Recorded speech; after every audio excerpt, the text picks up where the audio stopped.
The dragon shot up toward the city and hovered nearby. Right then, Hadar, the little boy riding on its back, felt it turn toward him as the dragon told him, "We're almost at the academy, and after this, you'll be surrounded by people."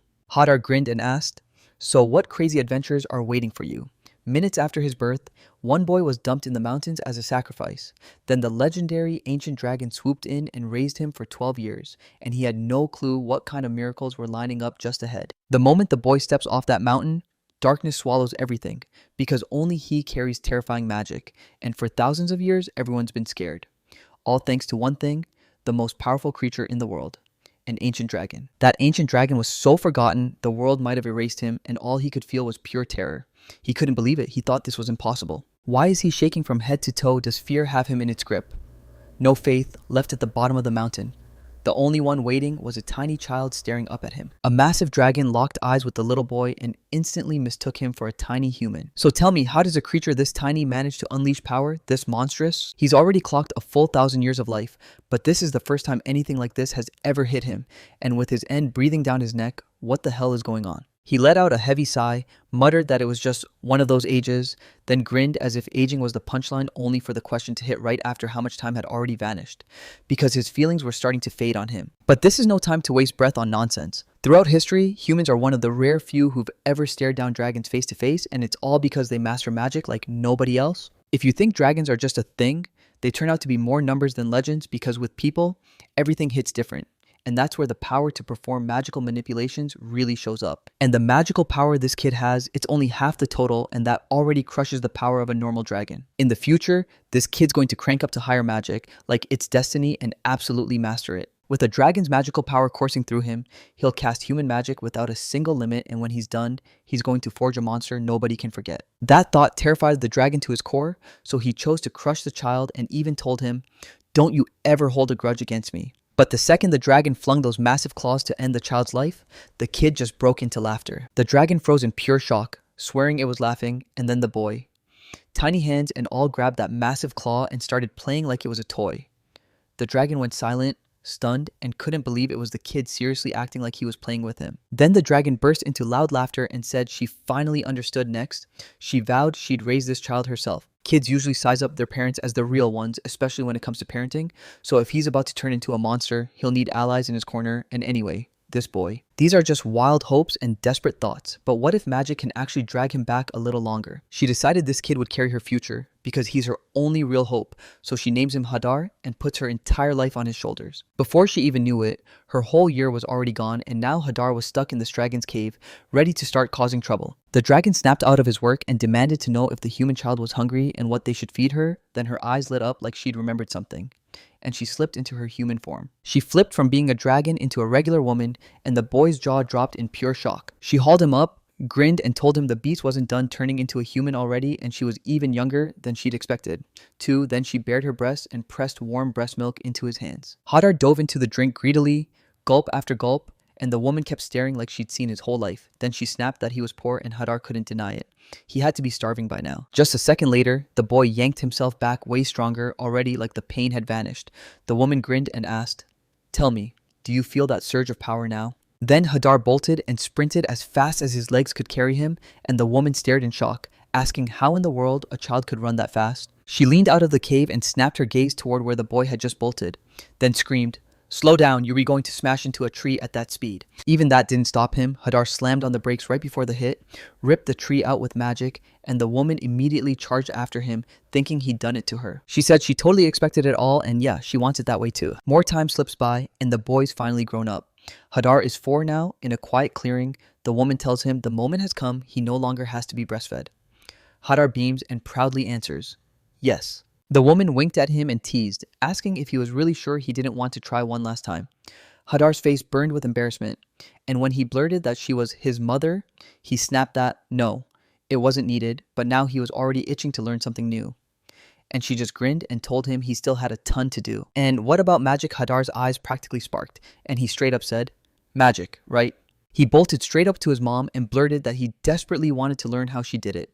She joked about whether he meant her dragon breath, but she shut him down because he's just too young, and Hadar's temper flared as he demanded to know why. The woman said he might be able to learn how to forge magic circles, but even a dragon needs 2 whole years to master it, yet Hadar wasn't ready to quit, insisting they'd only know once they actually tried, right? The woman sized up his character and told him what kind of child he really was. Then she admitted she felt helpless, like she couldn't do anything at all, but she'd still teach him what she could. Adara practically burst with joy, already buzzing as she prepared to listen to his mother closely. She unleashed her magic and declared that this magic circle was the key to the dragon's breath, then told him to picture it in his mind and stare in exactly the right direction, because the magic would take it from there all by itself. But he shouldn't fire at the ground, he'd rather level the sky instead. The woman swore that if she could wield Hadar's power, she could split the earth in two. Hadar grinned, looked her in the eye, and said, "He got it every last bit." Then the boy shut his eyes tight, focused like his life depended on it, declaring he had to submit the exact same image his mother had shown him snapped into his mind at once, and the woman was left staring in shock. After that, the boy finally mastered the power, and the woman was so stunned she practically snapped, "Aim it at the sky." Adar managed to unleash the dragon's breath. She couldn't believe it. Did he really pull that off on the first try? What the hell is happening right now? It's insane. Just pure power, and even with her own unbelievable skills, she still struggled to keep up at the start. This tiny man's power hits hard because his magic control is pure, dangerous wonder. Ever since then, Hadar's been getting lessons from his mother, and the kid's been practicing his power every single day, grinning, laughing, loving it like it's the best thing ever. One day he blurts out, "This is so cool, I want to do it again." But his mom watches in horror, realizing he's way too into it. Still, right as soon as the moment hits, his man as soon ran out. But the boy didn't stop. He buckled down and studied like his life depended on it one day. A woman barged into his room and demanded to know what he was doing there, and Hadar only grinned, telling her he was forging her magic grimoire. And he dove headfirst into a whole ocean of magic, learning spell after spell. Halar once used his magic to make an exact copy of her, and then the woman demanded to know if it was truly sand. Meanwhile, his strength was straight up unreal. Alright, 6 years have already slammed by, and Hadar's turned 10 then. On that exact day, that woman revealed a brand new magic spell to him. Hadar watched her every move and blurted, "What are you doing?" The woman grimly said this magic was so wild that even with all her power, she couldn't rein it in, and this was the last circle she'd ever teach him. It's life extension magic, and she's begging him to cast it on her while Hadar is freaking out, asking, "Are you really saying you're going to die?" She bragged that she was only 477 years old, like, no joke, and said that in human years she's basically just 5. Then she grinned like it meant everything, and he told her straight up that if she asked, he'd absolutely do it. The woman beamed with joy, and the second Hadar got the chance, he unleashed his brand new spell, same magic as before, now with the power to extend life even longer. She gasped that her body felt lighter by the second, and then she looked at him and said he was the one she'd been waiting for her entire life. Can he really try again? He has to, no excuses. Hadar flashed a grin and said, "Good. That's exactly how it should be." At last, they were wiped out and crumpled onto the ground, and the woman grinned that she'd finally get to live another 10,000 years. Hadar's face lit up as he thanked her, totally thrilled. The woman pulled him into a hug and marveled at how fast he'd grown, how tiny and cute he'd been just recently. Now he was handling killer, complicated magic. Like a real savior, Hadar blushed and admitted he still had tons to learn. And that the truth was, savior was really more about her than him. The woman stared back at him, confused. Hadar blurted that he still remembers everything that went down in those mountains, while the adults stared at him with terror in their eyes, calling him Iniko. Inika means dream child in Japanese. Ars finally gets it. If his mother hadn't saved him back then, he wouldn't be alive today. So yeah, she's his true savior. She smiled again, cooed that he was her sweet little boy, and told him to hug his mom. Then she crushed him in a tight embrace until Adar hissed that it hurt, like she was about to strangle him. Later on, Hadar darted back outside to find his mother again. He was already 12, and he asked me if I was worried mom would be home anytime soon, then figured he could just carry on with his usual routine. Meanwhile, the woman drifted through the forest, her thoughts spiraling as she tried to figure out what Hadar cared about while she was gone. She'd already pictured him sprinting into her arms, begging her to know how much he missed her. Then he'd point out she'd been gone for 3 whole days, whispering, "I missed you so much." But in her head, she snapped, "Where have you been? And which woman has been on your mind?" By the time she finally made it home, she just called out, "I'm here, I'm at home." I was absolutely stunned. Hadar was back at it, training like a beast, blasting his dragon flame magic again. The woman froze in pure shock. Then this magic blasted her with a shockwave so hard she got knocked flat. She hit the ground and demanded, "What is happening here?" and the boy finally noticed her, saying, "You already came back." The woman demanded to know what he was up to, and Hadar bolted over to her, telling her he'd been experimenting with magic to sharpen the dragon's breath and flame, boosting focus and absorption, and insisting they should try it together. But the woman shook her head and admitted even she couldn't pull it off. The boy spun around and spotted the torn up papers his mom had lugged in, then blurted, "Did I totally wreck this place?" His mom glanced around too and said, "Nope, those are my documents." The boy jumped in to help her gather all those documents, then froze when he spotted one. The woman broke into a smile and told him, "See, you already said you wanted to travel and learn something new." He's got 1 month through cram, because right after that comes the exam, and if he wants into the Royal Academy of Magic, he's got to grind through his studies and ace the entrance test. He smiled through the strain and told her his whole plan once he turned 12. He'd enter the academy. The woman snapped back that someday he'd have to leave the mountain and start talking to other people. That's when the kid's doubt started to creep in, because he hadn't been preparing for any of that. So is everything really going to be okay?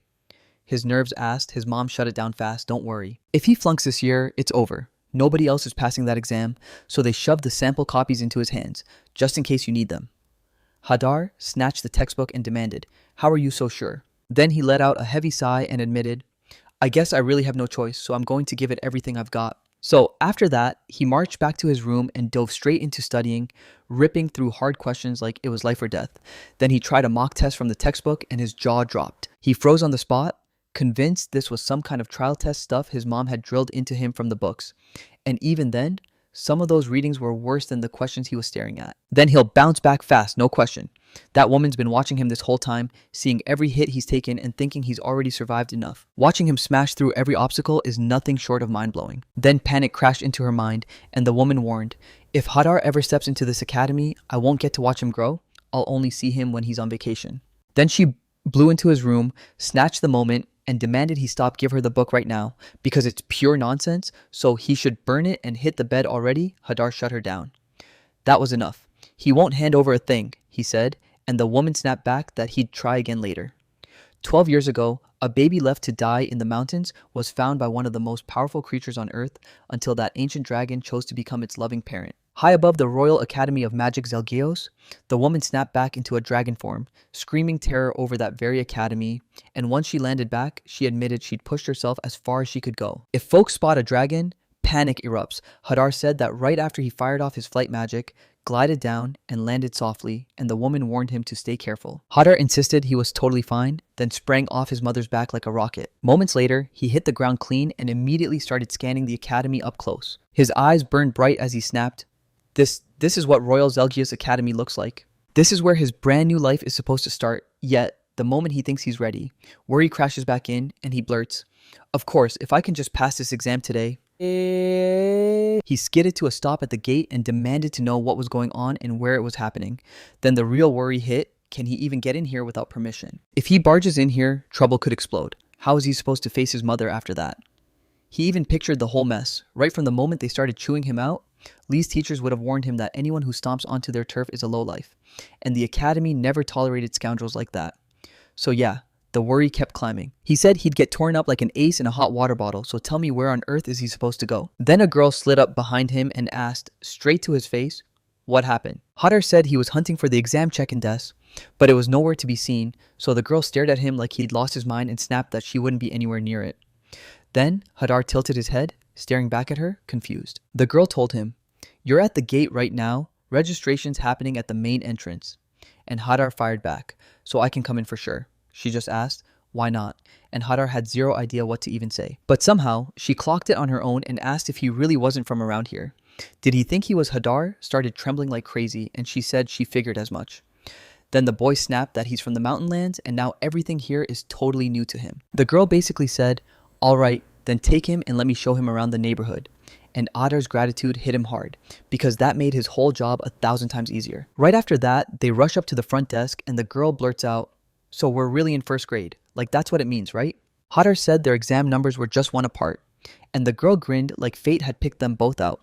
Then they tracked down their exam classroom A and headed inside. The first exam begins. Everyone who's taking it has already slipped into the room, grabbed their seats, and the teacher marches in, greets the class, and announces they're starting the writing portion. Then he tells everyone, "Hand your sheets back to the person behind you." The girl shoved the sheets into Hadar's hands, and he breathed out a whisper of thanks like it mattered. Then the same bright smile slipped back on her face as she asked, "We'll help others if we have to write."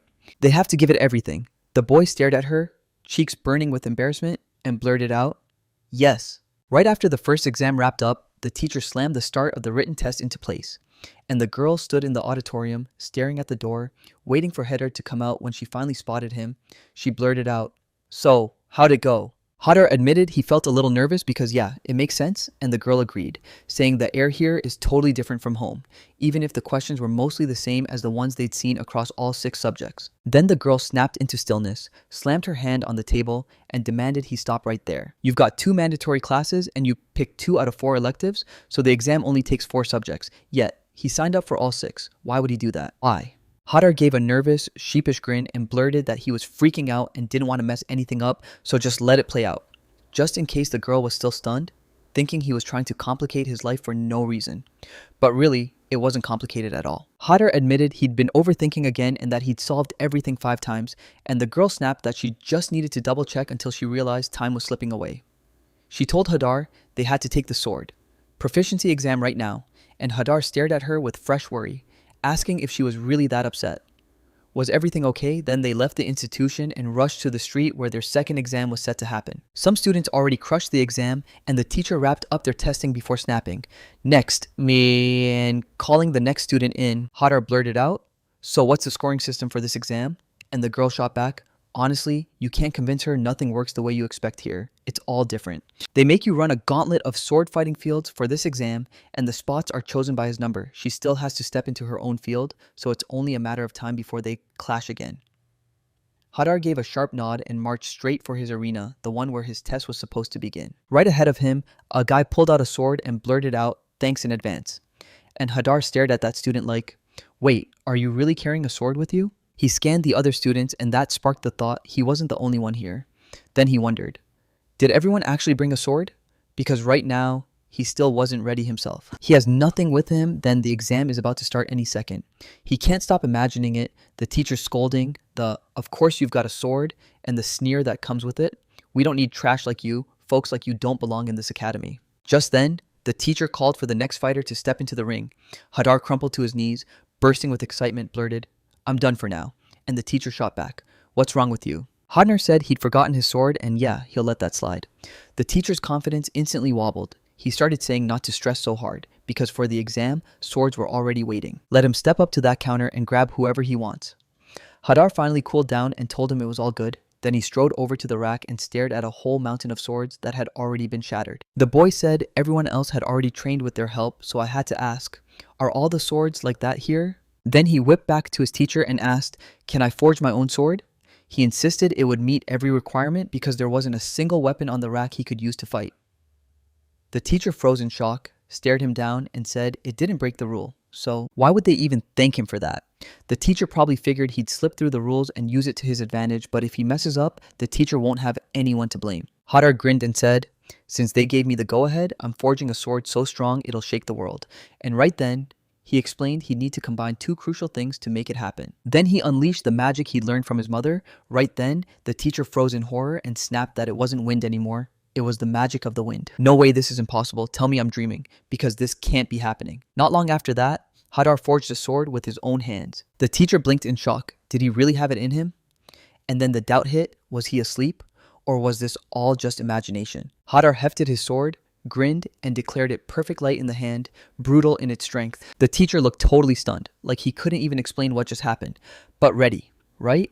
Then it was time, duel time. Hadar shot back, "Yes." And he shoots him a quick thanks, then immediately bolts straight into the attack. The teacher slipped his punch like it was nothing, praising his razor-sharp skills and lightning speed, and he let it slip that he was nothing like the other students. The examiner lunged from behind and yelled, "So what if you fought with everything you've got?" Even so, the boy made the attack crumble with shocking ease. While all that was happening, that girl had already wrapped up her exam and said it went way faster than she ever expected. Then she remembered Hadar and asked whether that little man had done well. He could pour every ounce of his strength into training like he was chasing some secret goal. Then, right then and there, she strode up to the ring where Hadar was supposed to fight, and what she saw was nothing she could have ever predicted. The teacher sobbed, staring at his shattered sword, the one that broke during their fight, while Hadar hurriedly apologized, insisting he tried to swing as carefully as he could.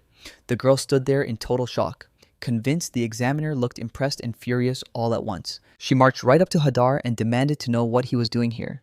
Then Hadar admitted he'd crossed swords with the guy, and the examiner simply couldn't survive his power. The girl swore. It felt like she couldn't even see it with her own eyes. Then I snapped.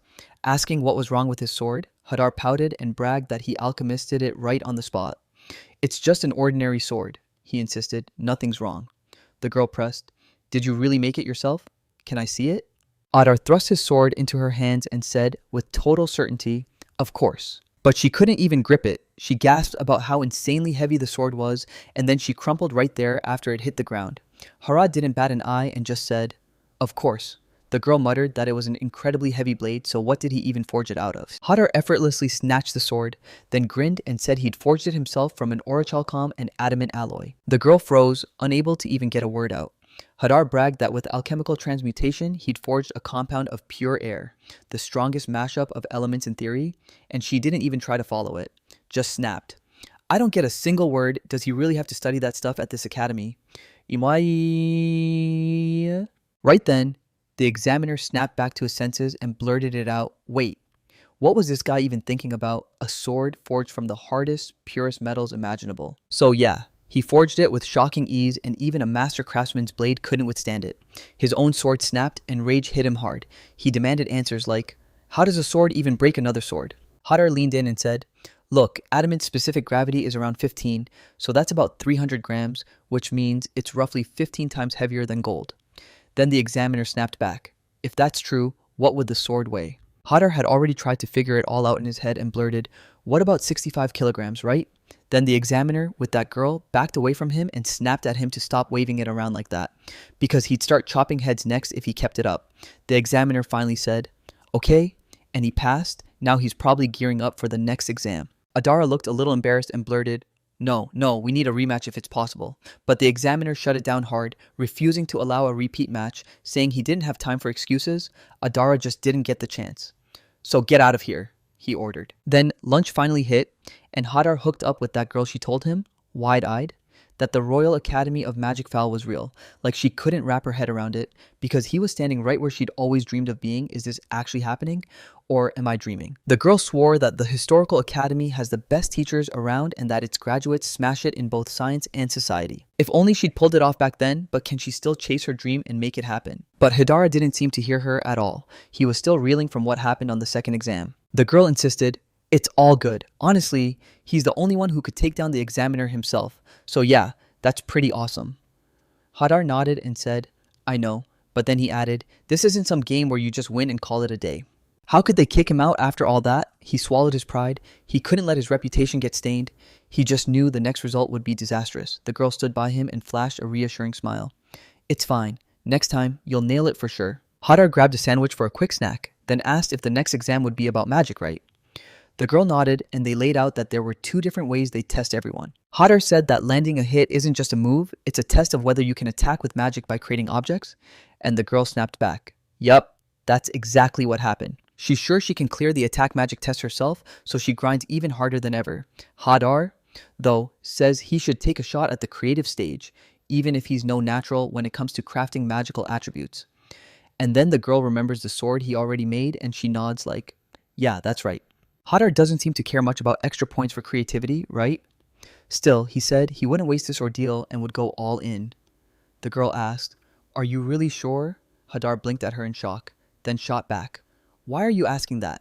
The girl said, yeah, the point system is awesome, but the final grade is whatever the examiner decides, so they could totally drag his score down on purpose.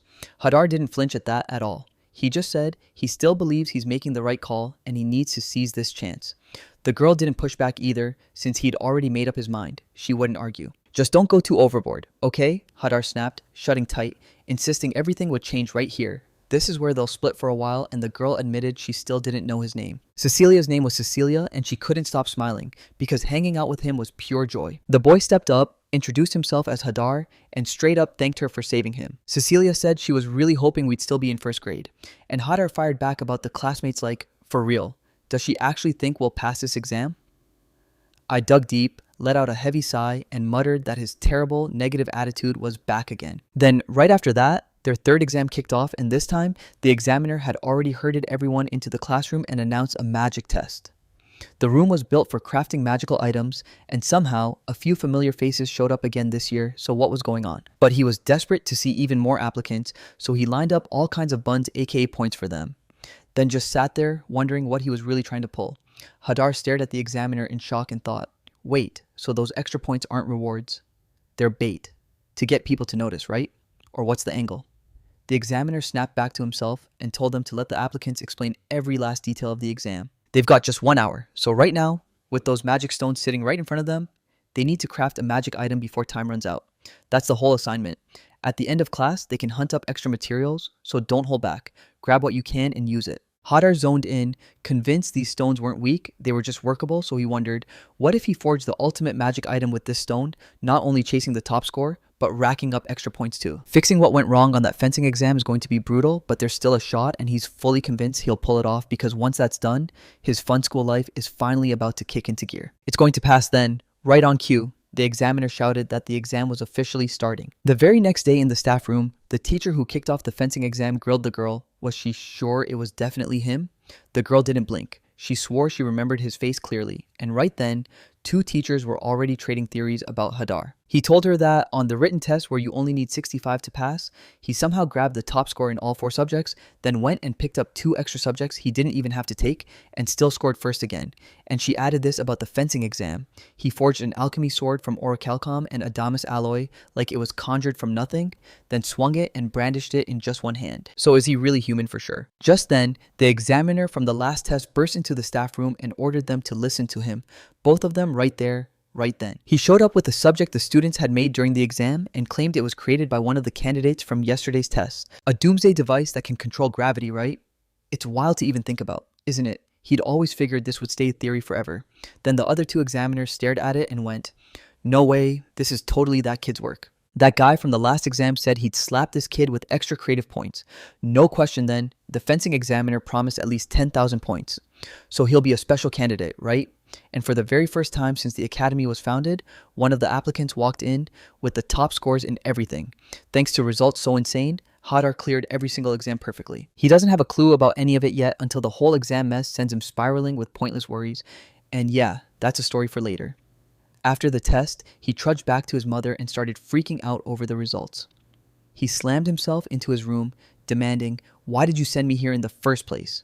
If he fails, he'll be stuck retaking exams for the rest of his life. But his mom, she was the opposite, smiling like it was exactly what she wanted, asking if her wish was really going to come true. 2 days after the results were announced, the Royal Academy's dining room buzzed with tension. Herod had just grabbed his lunch and was hunting for an empty seat, scanning the room like a hawk. Everything looked painfully vacant. Man, it's empty in here, he muttered, and then he clocked the vibe fresh faces, newly enrolled students, right? But hey, it wasn't that bad. Then too late, he never saw the other student coming, and they collided mid-step with a hard bump. Then it turns out those mystery students were Cecilia, the same girl he'd met right at the exam. The moment they locked eyes, joy lit up both of them, and they immediately slid into the same table together. Hadar blurted out, asking if she'd passed too, and I flashed my biggest smile and told him, I'm just like you, while she turned right around and called him Hadar's disciple like, you. Hadar squinted at her, asking why she was speaking to him so politely, and Cecilia rushed out the answer. There's no other way here. You're one of the 3 special students this year, the incredible kid who scored the highest marks. And just like that, Herod started getting nervous again, demanding what was so weird about all of it. Let her take Cecilia back. She'd been with him at the entrance exams. The girl was struggling not to burst into laughter, then she quickly apologized and admitted she just wanted to mess with him a little. Her rod got all offended, turned away, and snapped, fuck you. At that moment, he snapped his gaze to the stand bolted on the wall, an academy-wide notice calling every student to master the finest architectural skills, and it was advertising a 1-day internship with the bamboo construction company. Harad said his mother had warned him of something, and Cecilia snapped her eyes up from her food, staring at him like, what? Then, Harad replayed her words in his head even while he studied. Gakuchika would show up, and if he wanted real results, he'd have to push himself. Herod insisted that trying everything now could shape your future, and Cecilia just grinned. And hey, you said your mom is really kind, right?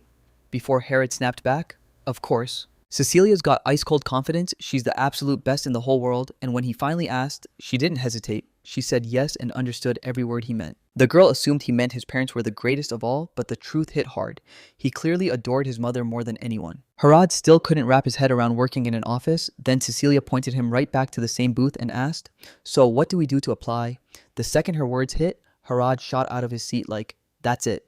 And just like that, it was decided. He's about to give it everything. He's never done anything like this before, but he's determined to try his absolute best. Cecilia decided to mess with him again and told her side of the story. Just don't let him pull anything weird. But since this is an exam, people are still whispering about Harad, and Harad snapped at her to cut it out already. Right then, a long blonde-haired girl slipped in behind him, and Harad's eyes snapped to her. He spun around, and when their eyes locked, she froze too, staring at him like she'd just witnessed something huge. Harad's cheeks flushed as he realized she was staring at him. Then he caught himself thinking, how beautiful she is. Before he could say anything, the girl turned on a dime and bolted out of the dining room. Harad grinned and asked if it was too loud. Right? And I should have told him that about me. Cecilia clocked something about herself in that instant, and her thoughts snapped to it. He was totally into girls like that. 5 days later, Haratso finally got the internship and tore into the bamboo company's headquarters like he owned the place. Harad practically bounced with joy and declared, "My name is Harad. Next month, I'll be officially enrolled in the Royal Academy of Magic Zelgius." Then he spotted a recruitment poster for their company on the campus walls. And when he read their corporate philosophy, it hit him so hard he knew he had to apply. Thanked them like crazy for saying yes because the person on the receiving end told him that his words meant everything to them. Then they marched through the crowd's rows and handed out leaflets right after that. Everyone was told they'd get a stack of papers to review, and once they finished reading, they'd have to jump to the real deal. So they'd better stay razor sharp. Harad pored over the papers, then slammed the plan down hard first floor. Built to last with a mithril and adamant alloy, and the floors above, he demanded strength without the weight, so he ordered steel and mithril together, made to hold up and stay light. Harad pored over those documents, then went quiet and really thought it through, only to say this Arik Halkavau's adamantine alloy is stored on the first floor. And he figured mithril and actual adamant probably aren't used up on the upper floors because... Then, right when he was about to continue, another man stepped in and told him it was a good thing he challenged what he'd written, proving he takes learning seriously. Just like a student from Zelgius, that girl sprinted up to him and demanded, "So what's President Wright doing here?" Wright said he'd trekked all this way for the internship, and she snapped that skipping the chance to actually get to know him was just plain rude. So yeah, what he just said, let him flip the page because every job runs on a budget, meaning the money that can be spent is decided up front. And he probably knows adamant is a treasure, worth a fortune, but they can't afford it. Not with that tight budget. So Harad stared at the president with a confused, questioning look. Yeah, if adamant can't just be made, it won't take that long. Then President Wright stared at the kid, stunned, and blurted, "Wait, what are you talking about? What are you planning to do?" After that, Harad snapped into action. He unleashed his magic and forged adamant right there in front of the president. He snapped, "That's just how it is." And President Wright went totally stunned, then demanded, "What the hell are you talking about?" Harad claimed that, under any other circumstances, they'd only need a bit more material and the bill would be almost nothing. But President Wright shot back that he was just messing around, because he simply couldn't believe adamant could be made that easily. He'll only know it's real by touching it. Then he scooped up the material and stared at his own hands, stunned beyond words, because it's a real adamantine alloy. But how in the world is that even possible? Is his magic really that insane? Harad snapped back that it wasn't quite like that. An atomic transformation, he turned air into an alloy. And President Wright was so blown away he snapped, "What the hell? So what? They could just yank these materials out of thin air?" Harad said it calmly. Like, yeah, that's exactly what it meant. The president yanked his hands to his head and blurted that this tech would rattle the very foundations of the construction industry. What's his name again? The boy stepped up, threw out his name Harad, and the man's face lit up as he said he was thrilled to meet you. Now go ahead, pretend today's internship never happened. Yep, special skills. And they don't need him as an intern because he'll help them build their business from the ground up. So can they talk about it face to face? Harad was totally stunned like, yeah, of course President Wright leaned in and swore he wouldn't take no either because he couldn't risk losing it. Now get him to the warehouse, he ordered. Harad acted like he had a choice, but then he marched to the warehouse right alongside President Wright. Her lab whipped her gaze around and marveled at how huge this place felt. Was this really what the kingdom's top construction company delivered? Then President Rai strode up and asked him straight up, "Tell me how much of this alloy can you actually make?" The boy mulled it over and said, "Yeah, maybe around 1,000 carts?" The man froze, then repeated, 1,000? And honestly, it could be even more. Harada's reaction totally stunned him, and he couldn't see anything wrong with it at all. President Wright shrugged it off, saying it was good like he understood everything already, and the boy was stunned, asking why he didn't even have to convince him. He couldn't believe the monster of a cart he'd imagined. President Wright basically yelled, No beating around the bush. They need about 250 tons of that alloy, and the grand total is 750 tons. Harad let out a breath, relieved, thinking this wasn't some cosmic number. Then the guy leaned in and asked, "So you're cool with 3.7 billion cucumbers?" "Yeah." Harith couldn't believe it, and I grilled the president, asking if he truly earned all that. The boy was convinced he'd figured it out just by messing around with his mother, but President Wright shot back that his power was way more than that. Then Harad said, "All right, when they're ready, we start." And President Wright leaned in, saying he was putting a huge bet on him. Next, Harad just whipped up an entire mountain of the stuff like it was nothing, while President Wright stared in total disbelief, gaping and blurting, "Wow, this is unreal." Then the president bolted for it, sprinting off so fast he even shouted at the boy to hang back here for a bit. And the girl's rod just stared at the fleeing president, surprised but totally okay with it. President Wright sprinted down the corridor and crashed into a staffer, and the guy snapped, "Don't run in the hall." Wright shot back an apology and insisted he had a super important deal, only for another employee to point out that he'd spilled coffee all over his clothes. Wright apologized again, grabbed the situation, and promised, "I'll get you a new one, anything you want." Harad did nothing but stand his ground, waiting for him there and soaking in every single terrified scream. Right after that, President Wright came back to him with a weird suitcase, and the guy looked so drained he just collapsed. Harad panicked and asked if he was okay. Wright hauled the suitcase in front of him, apologized for making him wait, and Harad waved it off like, "It's fine." Then the man yanked open his suitcase, gold poured out like a treasure stash, and declared it was the payment for the alloy, 3.7 billion cubic centimeters worth of gold coins. Harad stared and went, "There are so many of them here." President Wright apologized and told him the budget was tight, so they could only offer this, then begged him to forgive them. Harad shot the gold away at once and flashed a grin back at Wright. Wright caught his reaction and said it looked like Harad was thrilled after all. As the boss of a massive corporation, Wright had to be sure Harad was satisfied. He slapped the boy's shoulder and promised he'd think of something else to make things right, then begged them for a little more time, swearing he'd be thankful. Harad staggered in shock, convinced another reward was finally coming.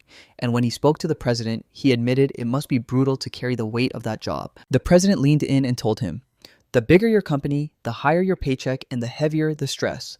Then he laid it all on him. Every employee and every family's future was riding on his shoulders. Harad thought, and somewhere in there, he got lost, trying to finish the thought about his family. He couldn't stop thinking about his mother. What was she like over there? Then he snapped back to President Wright and praised him as an unbelievable business leader. But inside, he couldn't decide if he even wanted to become someone. Like that, President Wright just told him he'd been chasing that goal for years, never stopping. Talent is the company's real treasure, and the people behind it are its greatest weapon. Right then, two people crashed into the warehouse like a storm. Harad's eyes immediately snapped wide when he realized they were glaring at him like they'd already cooked up a way to mess with him. Those weird looks screamed danger. President Wright snapped, "What are you all doing here?" And then he groaned, "Sorry, but you can't come in." One guy stepped up and said he was freezing, but they still wanted to talk to him alone. Wright fired back, "So you've got nerve, what do you want?" He flashed a grin and basically laughed off the whole idea of busting your ass for scraps, while the girl pulled out the exact ad Harad had come looking for and even showed a second one. Somehow, they'd found the internship listing too, and right then, a wild idea hit them both. If they snatch him, they'll cash in big on his ransom, like, right away. And before anyone can breathe, two students launch a full-on attack on President Wright. His body tenses instantly, and he's left scrambling, not knowing what to do next. Harad shot in to help using atomic transformation, and boom, the Congo wall slammed up right in front of them, right as those two students barreled into the diamond fortress. She slammed into the wall and crumpled onto the ground hard. He panicked and yelled at her to pack it up.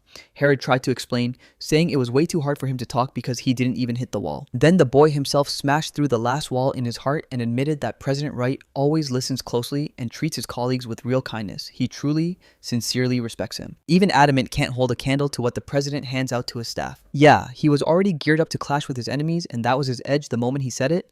The guy stiffened up, because now he finally realized he wasn't getting out of this that easily. Right after that, pure terror crushed him and he blacked out, while Harad finally let out the breath he'd been holding. He snapped toward President Wright and demanded to know if he was hurt. Wright said, "I'm fine.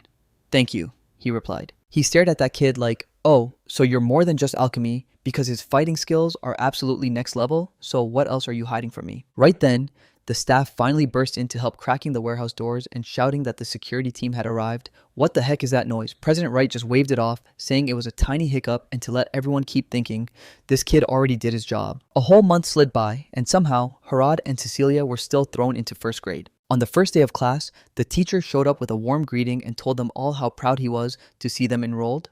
Then Cecilia and Harad ended up in Class A. And at recess, a girl strolled up and demanded to know what on earth they were doing together. Right? She lit up the moment she saw him again. Harad nodded right away and said, yes. Cecilia fired off a question about his internship. Did he mess anything up? And Harad snapped tense, blurting out that he'd landed a job offer. The girl froze in total shock, then snapped. Of course he'd land this, no surprise. Harad just shrugged and swore it was pure luck, like the whole sky lined up in his favor. Cecilia said they'd weigh it all in because he's a special student. Then Harad snapped that she'd already caught him doing it again. The boy stared out the window, and honestly, he realized he'd better work here, down on the ground. It's like he never even stepped out of that dead-end spot stuck in the mountains for all this time, and now everything changes. Because from here on out, he's going to be living with the guys at that academy, and he's really praying he can click with them. Just then, a student came up to them and asked Harad, so you're the star student, right? Harad stared at him, shocked, then admitted that, yeah, that's exactly the truth. He flashed a grin at the guy and said it felt so damn perfect that he finally showed up and now he really needed him to do something for him. Harad looked absolutely furious, like, are you telling me I'm really gonna have to do something for others again? Harad shot the man a look of pure fright and demanded, what's going on?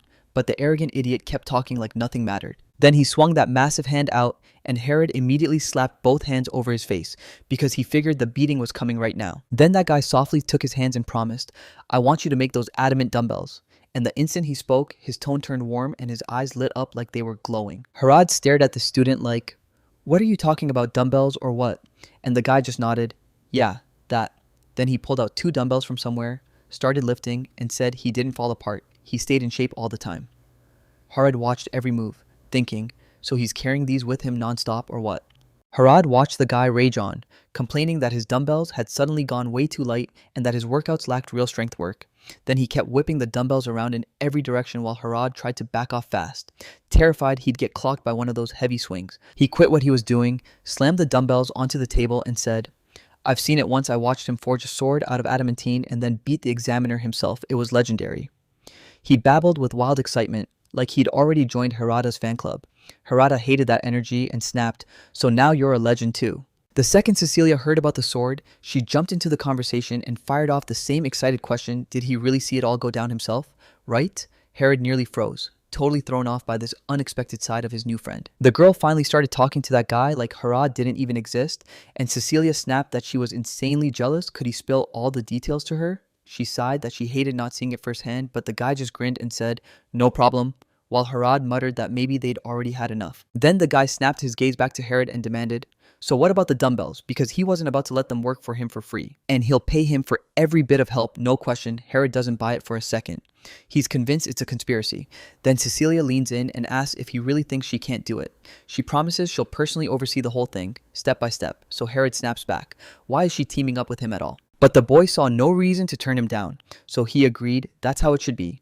He even thought the offer sounded better than it had any right to, and the man's grin returned as he thanked him again. Right after that, Harad dove straight into it and started forging the super dumbbells he'd been ordered to make. He whipped up a set of dumbbells and asked the guy if they'd fit him, made a bunch of different weights so he could pick anything he wanted, and the guy stared at them under the light and basically couldn't believe what he was seeing. He jumped straight to every dumbbell, testing them one by one, and insisted they'd fit him perfectly. Then his eyes lit up as he said he loved it. Harad leaned in, clearly thrilled to hear it. Then he snapped back to his storage magic, nodded like it all made sense, and boom, a portal flickered into existence right in front of him. He started digging through it and mumbled that it had to be here somewhere. Cecilia and the other guy just stared, totally stunned by the display, and honestly, they couldn't even pretend they were surprised he could control storage magic too. Right after that, Harad yanked out some kind of tool from his storage and pointed at it like, here, this is it. The guy and Cecilia stared at him, completely baffled, because this was the first time they'd ever laid eyes on a device like that.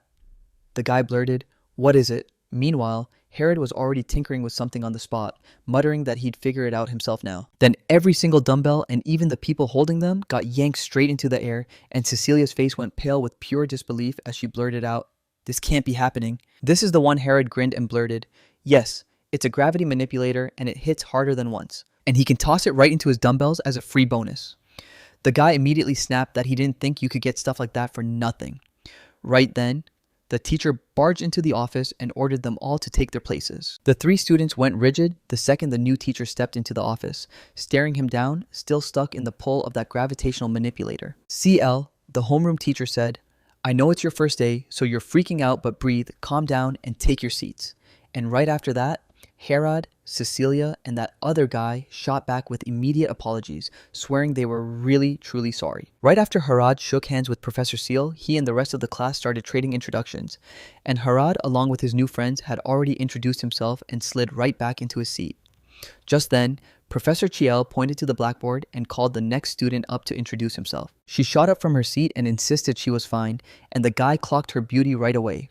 Then he leaned toward Harad and asked if he also thought she was painfully cute. And only after he said that did Harad finally snap his gaze her way. Jasmine Bolivar flashed a bright smile and told them she was so happy to finally meet all of them. Then her eyes lit up with one goal, graduating from this academy and someday helping her father, the president of the bamboo company. Herod clocked the girl at once and swore she was the same one he'd seen in the dining room. Turns out she's President Wright's daughter, and now it's crystal clear she's got serious connections. He asked, "So you want to meet her, huh? She's drop dead beautiful." Then Herod rolled his eyes and basically shot him down, saying he'd probably get her to shut it down because he didn't want her messing with his work. The guy just gaped at him, shocked, and blurted, "Wait, what job even are you talking about?" Harad clearly didn't want to talk about it, so he pushed the question asking if it wasn't time for him already. The guy only snapped back to reality after Harad's words, then admitted, "Yeah, for sure." John Zelkius, this is his name, and when he finally meets him, pure joy lights up his face. He snatched up his brand new dumbbells again and bragged that sports was his hobby and that he was also the first prince of the whole country. Harad didn't know whether to laugh or panic. Like, wait, are you seriously a prince? Because he should have clued in from the start. And right then, Professor CL called out the next student to step forward. Harad pushed himself out of his seat and introduced himself with confidence, telling his whole class he'd come from a remote place tucked deep in the mountains. Then the professor cut in, saying he'd heard Harad had already left a special mark on everyone. Harad let out a heavy sigh, thinking that after the first prince and the president's daughter, it was going to be brutally hard to stand out in this academy. After their first lesson wrapped up, Harad sat alone at his desk, cracking open a book and getting lost in the pages. He hunched over in total focus and said, "Magic isn't just one thing, it behaves like waves and like particles too." Then Jan stormed up on him, the guy who never stopped training, slapped a nerd on him, and told him to come train with them because apparently that's Jan's love language. Harad snapped his eyes up from his book and figured there had to be a reason behind all that energy. Jan leaned in and asked what Harad was reading with pure excitement. Harad said it was all about how magical elements connect with waves. Jan grinned and pressed, "So what even are these elements and waves, huh?" Arad said magic elements all play by the same rules, so if you smash an enemy's spell with the right anti-phase magic, then in theory you can wipe out any magic at all. John just stared like, "Wait, I don't get what you're even talking about." Can he explain it without making it sound so hard to understand? Herod shot him a furious look. What is this nonsense? Then he demanded that Jan present the magical elements like they're gears in a spinning wheel. Jan blinked, totally shocked, and asked, "So what are the gears for, exactly?" Parada said they've got 2 of these, and they're totally identical, so if you slide them together, won't they just lock up and stop moving? And now, ditch the gears, let him weave in a magic element instead. Jan said he got it. Harat said no because it's Bankatsu Ho. He wouldn't buy the idea that splitting body parts lets you hit each muscle group with real training. And honestly, that sounds pretty good, doesn't it? Jan pulled him in for a hug and said, "All right, now that we've trained our brains, it's time to hammer the body too." Harat muttered that he was totally insufferable, and Jan just grinned, telling him, "Don't worry, we've got the same class tomorrow." Later, at the Academy's training center, the teacher introducing the new subjects slammed the plan on them today was magic combat practice, and they team up and duke it out in a simulated battle for a full hour. Simple rules, clean purpose. They were about to test combat skills and match everyone up based on their performance. They'll be judged on whether they can defend themselves first, the ones who crushed the creative exam, then everyone else too. After that, they kick things off with a special student. Harriet steps forward and declares, "It's all good." As soon as Hadar's name got dropped and everyone realized he was about to flex, the whole room started buzzing so much that it clearly grated on him. He snapped that it was his first time seeing a battle up close. The girl shot back, asking if he could actually fight. Hadar froze with nerves, shaking inside, while his classmates stared at him like they were waiting for the main event. So yeah, he couldn't stand it. because the idea of everyone watching him made everything feel brutal. He shot a glance at Jasmine. She was staring at everything, just like everyone else, and the worst part was, he couldn't shake the feeling she might notice him and his awkwardness, and it freaked him out even more. But two of his already close friends backed him up in every way, and they didn't even bother hiding it. Ian straight up told Cecilia that it was their boy who could forge adamant out of thin air, and Cecilia nodded like it was gospel, praising him as a prince. Then she leaned in and asked what he'd give away this time. Harada, it didn't make me happy at all. He shot them a look full of disgust, like this was some kind of joke. Then the professor snapped, calling them both way too noisy after that. She turned to Harada and ordered them to get down to business. With every single strike, her magic surged stronger and stronger, so he had to clamp down on his defense. Harad just said he understood. Harad told himself he'd give it everything he had, but he still wasn't sure that the reverse phase could stop their magic. Then the professor hit him with, "Yeah, and don't expect it to be easy." And Harad stared at her, stunned, and demanded, "So you're saying that's actually true?" The woman clenched her fist, geared up for the strike, and declared they'd start with the deadliest hit. Then Harad's nerves exploded as he blurted, "Why not build up slowly?" The boy's whole body shook with fear, and in that moment he truly believed there was no way out. He dug into his analysis and was so sure he could spot everything. After that, he steadied his breathing and stepped forward with way more confidence. Then he thrust his hand out to block the strike, convinced it was some kind of reverse magic, and triggered it on the spot. With a grin, the professor leaned in and basically dared him to prove he could handle it. And that boy shoved the professor's attack away like it was nothing without even budging from his spot. Everything hit so fast that nobody could even tell what just happened, like the world barely blinked. For one stunned moment, even the professor froze, eyes wide with shock. And after that, she snapped that her magic didn't work. Was it because she was stuck dealing with some monstrous student? The woman's nerves kicked in fast and panic crept in.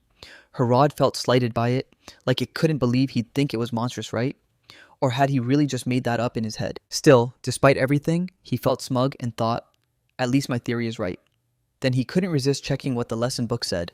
Sure, it was risky, but apparently not if it involved her rod. Jan's been grinding with dumbbells this whole time, and now he blurts out, "I'm so happy, like it's just another day and Herod's skills don't even faze him anymore."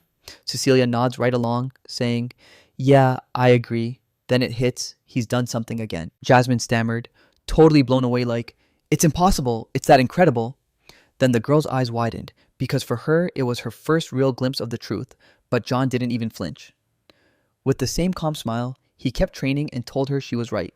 That made the boy frown hard, not happy at all with what he was seeing, and he insisted they shouldn't waste time on Jasmine because everything here feels like it's working against him. But the professor wasn't done. She refused to lose, even after everything that happened, and told Harad she was truly sorry it ended this way, then promised, "We'll try again."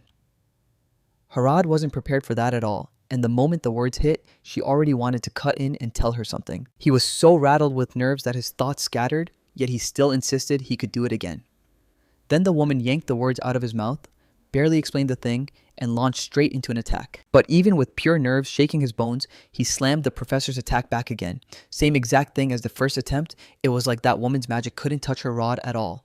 So everything stayed frozen in the same positions as before. The professor looked completely stunned and snapped, "What the hell, what about her magic?" Not a single student could even speak. Everyone was frozen in raw shock. After that, she kept trying again and again, but in the end, she never landed a single hit. Her rod just stood there, untouched, like nothing ever happened. Every other student froze straight up stunned, like nothing made sense anymore.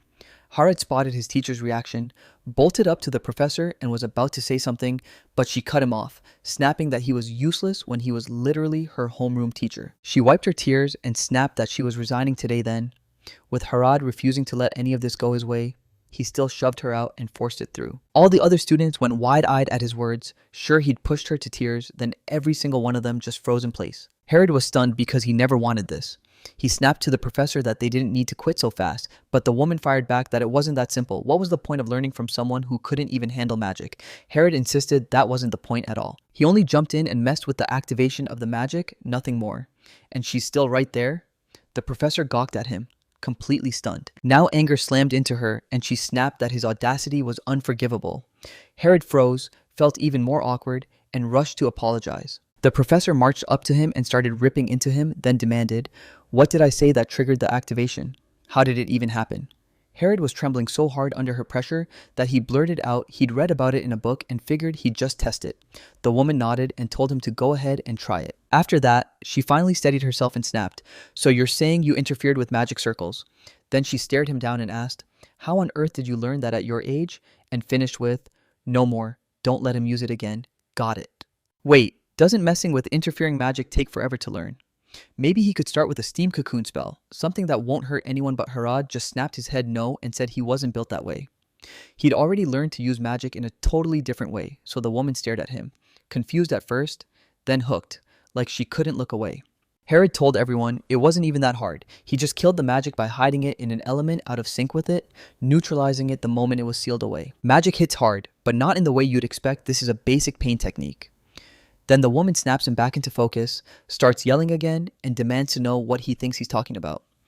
It's tough even for her, and after that, she slumps with a heavy sigh, admits she's already exhausted, and just decides she doesn't care anymore. So yeah, they'll just say that his results are still a little shaky, but he's somehow the better student anyway, and Harad snapped that the whole outcome was way too vague. Jan flashed a grin and told her it was totally normal given what he could do.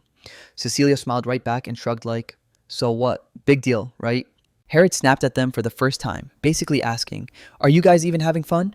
Then Jasmine stepped in and told Herod, "He's still won, so relax." And Herod admitted it felt good because he knew he'd been overthinking. Jasmine flashed him a smile and said, "That's exactly what I'm telling you, because being the best student isn't some pointless show-off, it's the truth." Herod shot that down instantly because he's nowhere near that rank yet, and he's got a whole lot left to learn. Jasmine stared at him, clearly bothered, and demanded why he only spoke to her in that stiff, official way. Then his rod looked off to the side and admitted there were reasons. And Cecilia, who'd overheard every word, decided she had to be interested too. Jasmine straight up told Herod, "Don't call yourself you. Just drop it." And she shrugged like it wasn't a big deal. Herod nodded and even called her by her first name, saying it was fine, Cecilia, though still thought Herod and Lady Jasmine were deep in a serious conversation, so why was she freaking out about it? Right after that, the professor called in the next student and dared him to put his skills to the test right now. Then bam, a feather dropped from the sky and landed in her palm, and she stared at him in shock, asking, "Are you telling me this is really a feather?" She was trembling with fear, swore blind it wasn't there. It can't be. And when Herod stepped up and demanded, "What happened there?" And then, boom, they craned their heads up and spotted a massive griff soaring in there, a chimera nightmare with an eagle's body and the lower half of a lion. The professor trembled in terror and blurted, "This is the deadliest monster, no rank A adventurer can take it down." And then he pushed him to fly even higher. After that, the griffin let out a deep, savage growl. The woman who grabbed their attention snapped at every student to listen carefully and then announced that their fights were on hold. They've got to tread so carefully, one swipe of his claws and it's game over for them. But what do they do when he's literally blasting toward them in midair? Every student in that classroom snapped their heads up and stared at the monster, frozen in terror. Then one student blurted, "If you strike us, it's over for you," while another pressed, "So we're your prey now, huh?" Everyone was terrified, packed with dread, and hanging on the edge of the unknown. Jan tried to hold a straight face, but his hands shook with fear and he blurted out what they were even talking about. Hadar stepped up with deadly calm and warned him, "Grab them, and it's over." With a grin, he dared them to finish him off faster than he could manage it, while the professor froze in horror, completely misreading her student, and somehow couldn't tell if he was a genius or just super dumb. But the griffin wouldn't wait, so it lunged straight in, and the monster barreled toward the group of students. The professor swore they were already right on his doorstep, so they'd better dodge him at all costs. Then the griffin ripped through the air, flashing past them in a blur. The professor snapped around to her students and demanded, "Are you all okay?" Cecilia said Jasmine was fine. Then the professor whipped her head toward the girl, horror on her face, and barked, "What?" Honda instantly clocked what was happening. So I stared at the griffin as it already launched into the air, and I watched Jasmine tremble in its grasp, terrified out of her mind. Hadar locked eyes with the monster and immediately started replaying everything he knew about him, trying to figure out the perfect move in a situation this brutal, because this griffin wasn't feared for nothing. It was dangerous, not just because of his crazy vitality and fighting power, but because his intelligence made him even worse. Griffins hunt the weak and helpless first, then roar loud enough to send everyone else sprinting for their lives. So yeah, dealing with this griffin won't be that hard. Then he snapped his eyes to Jasmine and couldn't shake the thought, what if this goes wrong and she gets hurt? He could fly closer, sure, but if disaster strikes, he'd have to burn his mana to rescue her. Get closer. Right then, that kid's eyes lit up like he just cracked it. He spun toward Jan. Somehow, the universe had placed him right beside, then demanded to know what the gravity control device even was, since Hadar had it in his hands now. Didn't he? Yan shot him a look and nodded, confirming he'd got it on him. Hadar then asked, "Can I borrow it for a while?" Yan shoved the device into his friend's hands, and Hadar snatched it up, promising he'd crank gravity down to its maximum. Then he told the kid, "Your job is simple. Throw it to the griffin." The boy swallowed hard, praying this was the best shot to save his mana as a final backup. Jan freaked out and asked his friend if it would even work. Like, for real? Then Hadar shut it down cold. They had zero time for questions, and only he could make it happen. And with that raw power, let him step in. He's the one who has to save Jasmine. Then Hadar hit the button on his device, and Yan got ready to launch his friend as high as the sky would allow. "All right, we're going." Right after that, Hadar got blasted skyward and lined up his shot at the griffin up on the ground. Everyone else just froze and watched it all unfold. The professor snapped, "What the hell is he doing? He's too dumb to aim but too smart to miss."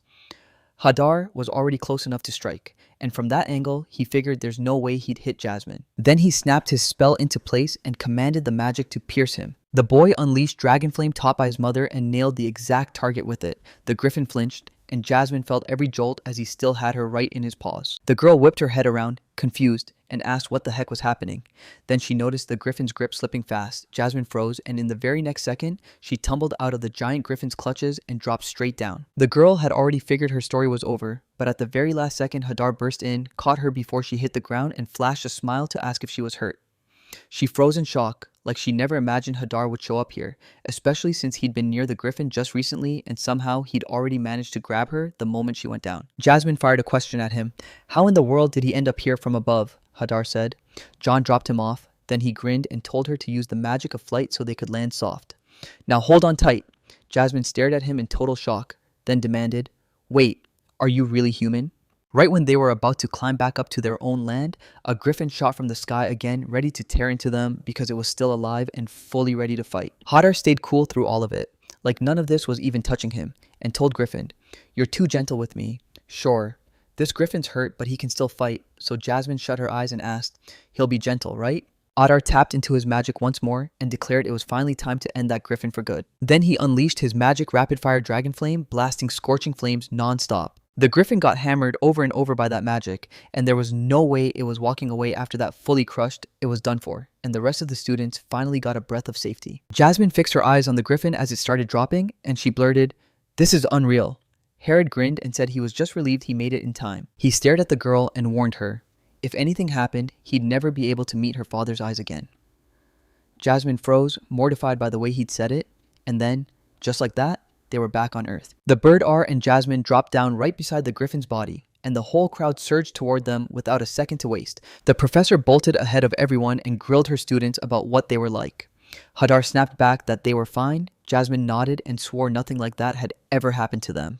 And then the professor only responded by hauling them into a tight hug. She told Hadar he'd been up in the sky, then blasted down a griffin with wild, incredible magic, yet she's still loaded with questions she wants answers to. Hadar already pictured what was coming next and figured a whole mountain of questions could wait for later. The professor said, "And now I'm just in pure shock, thank goodness you're both still alive. And let's hope they can forgive her for how badly she messed up if this ever happens to them again. She'll step in and guard them without hesitation." Then she spun back to Hadar and said she believed it was worth handing him every single point for compulsory discipline, including the combat magic itself right now. She even demanded a meeting with the director at once. Hadar froze, wide-eyed, staring at his professor like he'd just been hit by lightning. He pressed her for answers, but the woman brushed him off like it was all so simple, then sighed hard and asked what more she could possibly teach him. While the other teachers would feel the same, she claimed Hadar wanted none of it. He snapped that it was pure nonsense. The professor said, dead serious, that he'd rather teach her something fresh than have her teach him at all, and even though Hadar still couldn't wrap his head around how incredible he really was, he insisted, "I don't get it. I feel like I understand nothing." The professor admitted it sounds wild, but she insisted it'll happen again soon and she wants to be ready, so she told her to come to him for advice. Hadar just couldn't wrap his head around it, and he kept asking himself why it had to be him. Jan backed up his professor's words and blurted that he genuinely wanted to learn more from him. Then Cecilia chimed in, beside them on the first side, nodding along. "Yeah, me too."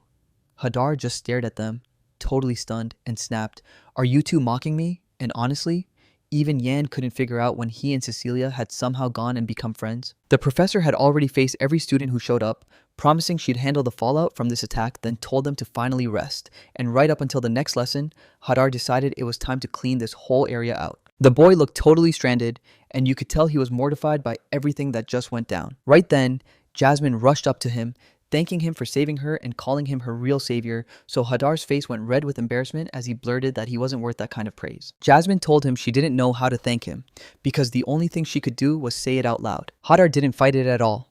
He grinned and said he'd be more than happy if they became friends, and Jasmine stared at him like she couldn't believe what she'd just heard. And just like that, to his absolute shock, she snapped into self-scolding, yelling at the top of her lungs about what a fool she was, calling him out for saying awkward stuff right here. Hadar's own nerves jumped as he blurted, "What's awkward?" Jasmine dropped her gaze in embarrassment, panicking over why he could offer friendship so easily to someone like her. She went bright red all over and immediately regretted saying it, but at this point, it's already too late. Then the girl steadied her breath and told him, straight up, if he needed anything from her, all he had to do was ask. Hadar kept staring at her, baffled, like her words didn't even make sense. Jasmine promised that if he needed the money, she'd hand it over without a second thought. She even figured her father would be thrilled. But Hadar felt the heat of embarrassment rise fast. There's no way he'd ever come to her for something that wild. In his mind, it was like she'd suddenly slipped back into the company daughter role, even right in the middle of all this. Jasmine told them to get moving right away because their next class would start any second.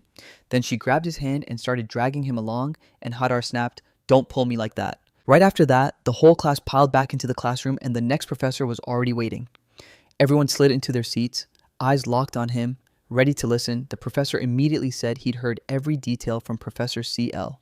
And honestly, it's wild how nobody got hurt. That's a massive win. Then the man spun back to the blackboard, told everyone to pick up the lesson and crack open their notes.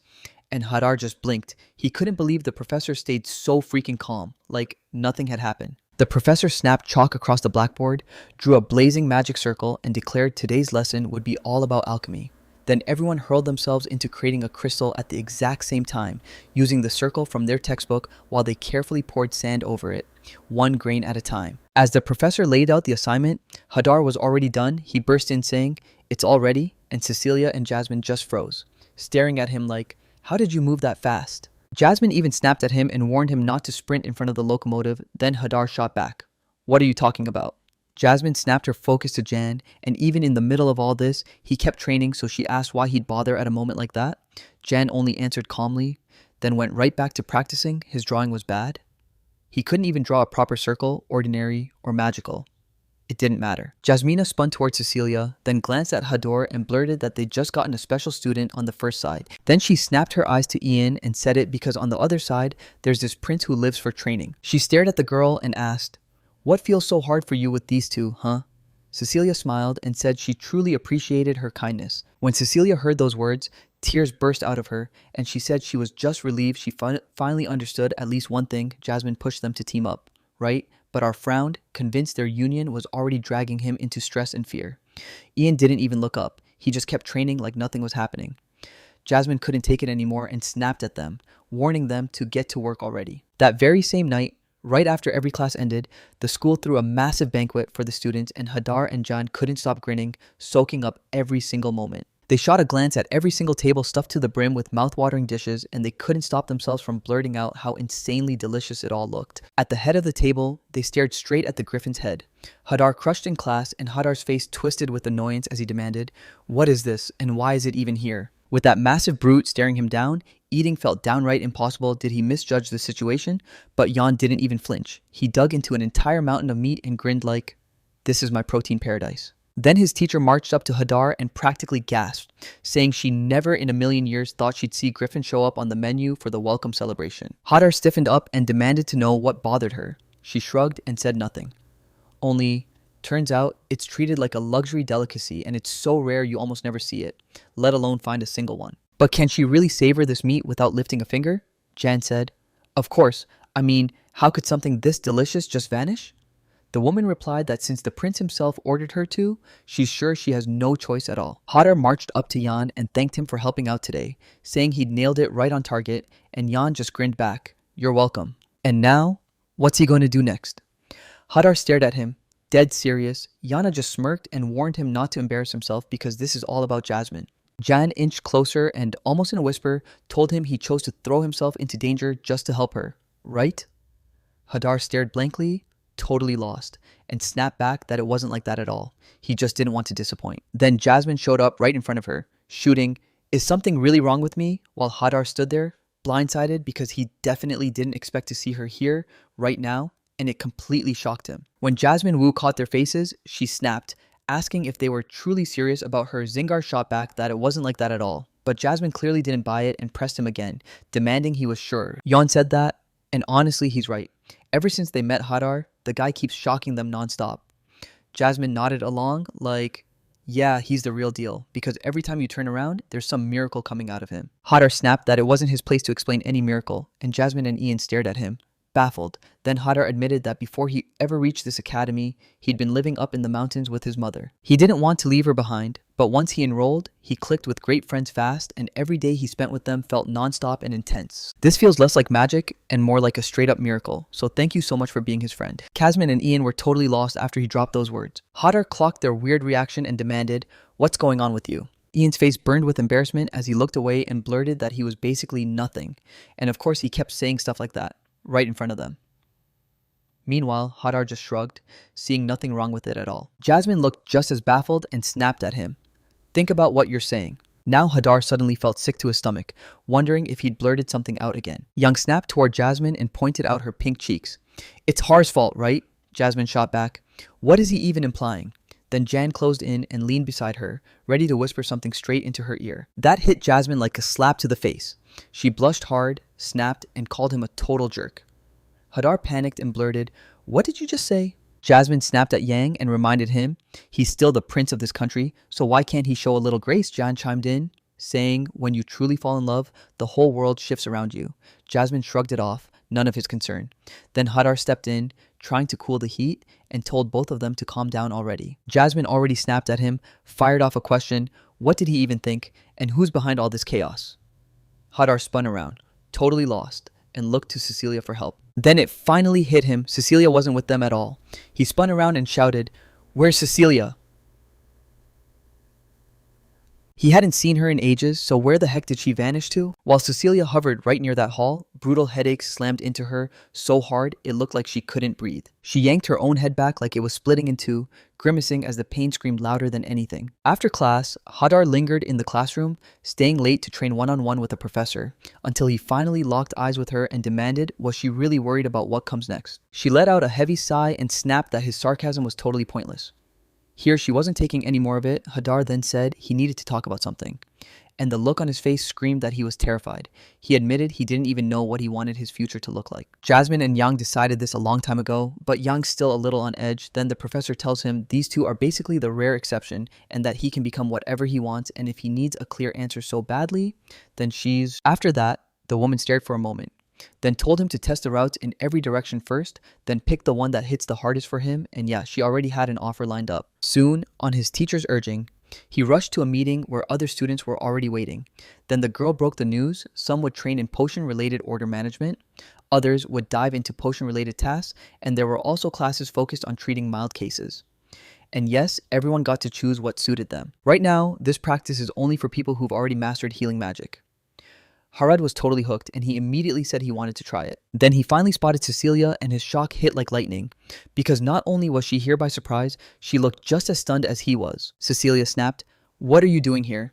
And Harad answered that he'd asked the teacher about his professional development only for her to tell him to come here. He lit up when he saw them and blurted that she was here too, couldn't believe how perfect it was, while Cecilia didn't share his joy and snapped that she was worried now. Right beside him, she's still a gray little mouse, yet Harad jumps, asking if she really wants him to leave. Doesn't he? Cecilia just smiles and says she'd switch onto this course either way. After that, they marched straight to the church infirmary. Once inside, the women cut right to the point and promised they'd take care of the patients. But she tells them to handle only the light cases because the symptoms will look totally different, like abdominal pain, a cough, and wounds, and above all, they've got to stay calm or things will spiral. If trouble hits, don't sweat it. There'll always be people on duty nearby, so go ask them.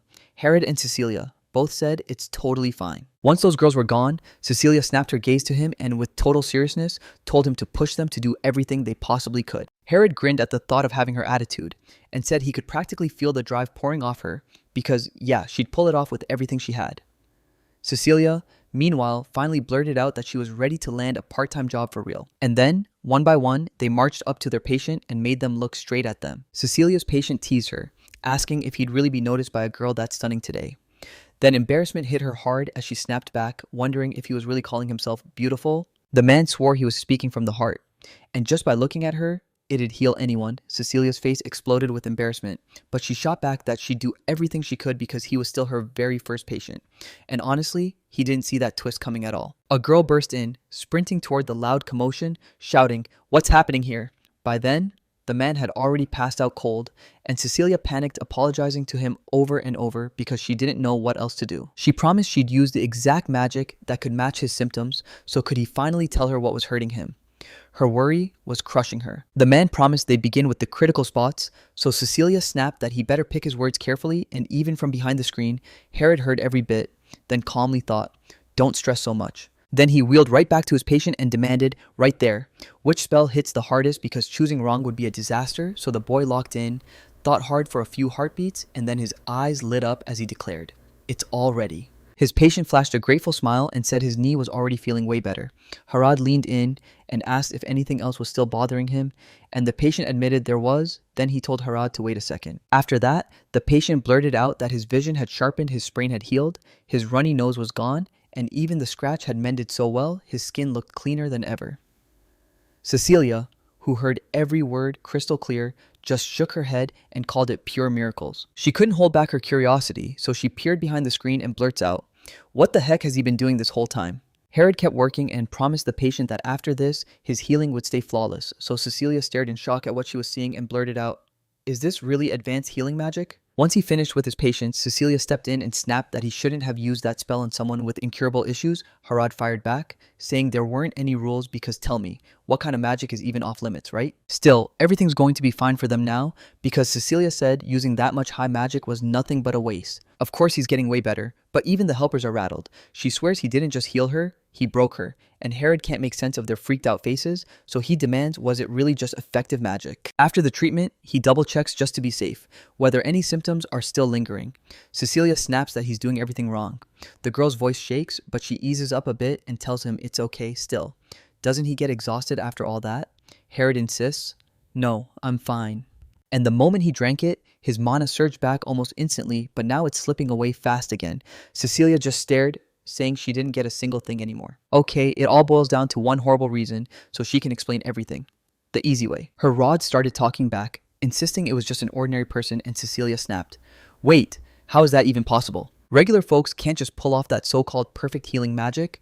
Harad swears there could be more of it out there. Right then, an assistant stepped in, already calm and recovered, and snapped at the two of them to knock it off because, yes, she gets it, they're friends, and nothing's changed, but they still have a job to do. Cecilia and Herod snapped back to reality and apologized on the spot. Cecilia slipped back into her tiny office behind the screen and told him they had to go all out.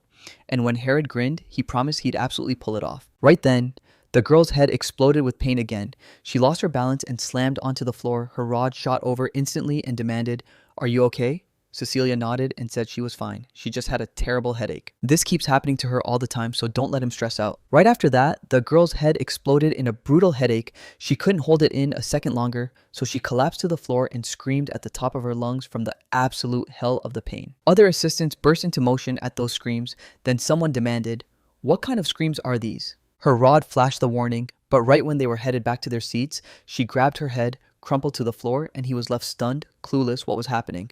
So the assistant stepped in and promised they'd figure it out. Then the girl studied it, snapped that it wasn't some ordinary headache, this needed the strongest healing magic, and right after that, her assistant surged in, unleashing their best healing to squeeze the blood vessels tight. Even then, Cecilia's suffering didn't ease one bit, no matter what anyone tried.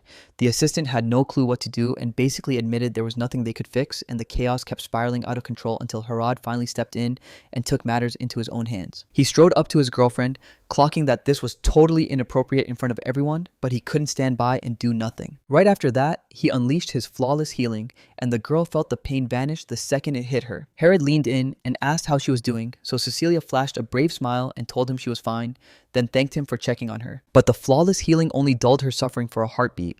Then a brutal, hellish pain slammed back into her head. The Dar's jaw dropped because it did nothing, and he demanded, "So this is just temporary.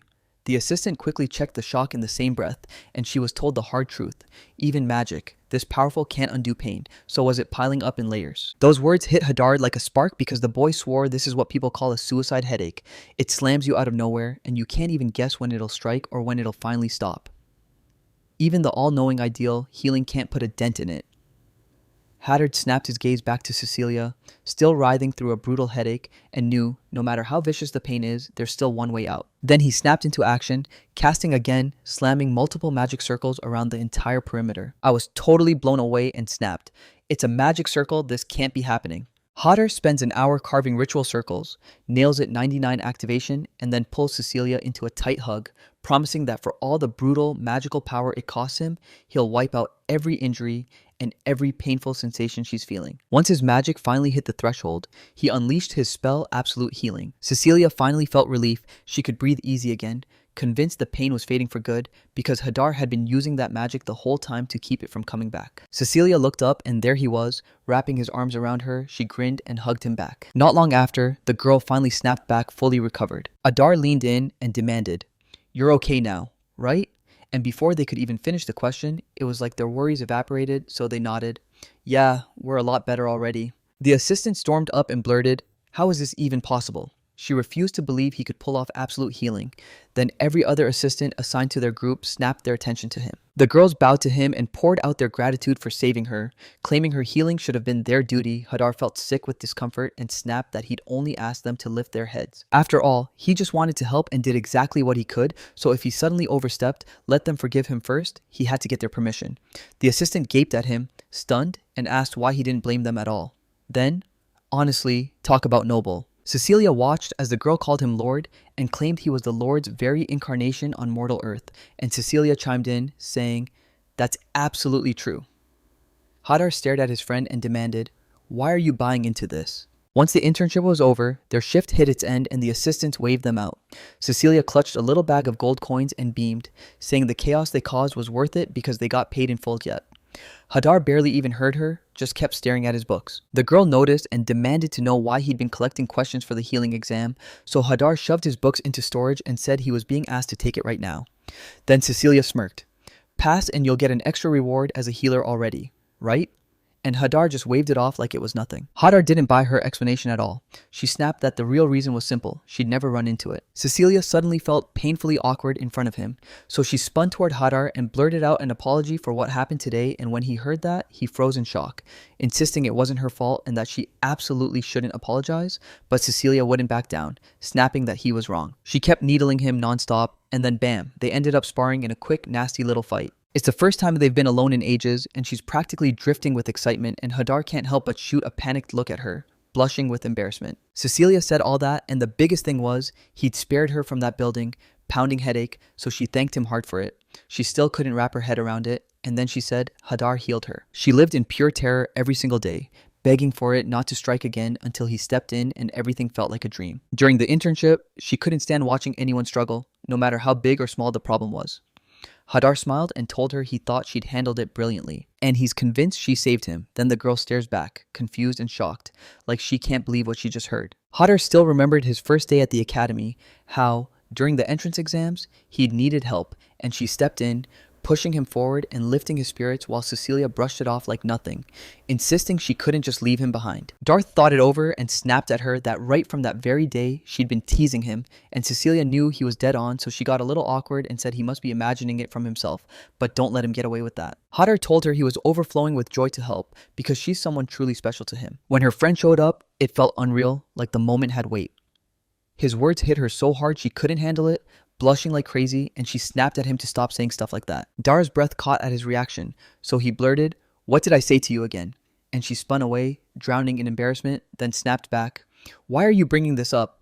Even though, deep down, she was freaking ecstatic, thinking he meant she was special, right? He's a special person to her, but the meaning of special is totally different in her heart than in his, and she's already sure that one day she'll finally work up the courage to confess her feelings to him. As she was still mulling it over, she finally caught up and blurted, "So you're really that red in the face?" Cecilia snapped back that it was all his fault. Hadar panicked and demanded, "Wait, did you leave something untreated? Is there anything absolute treatment can't fix? They've got to sort this out now." Cecilia tried to soothe him.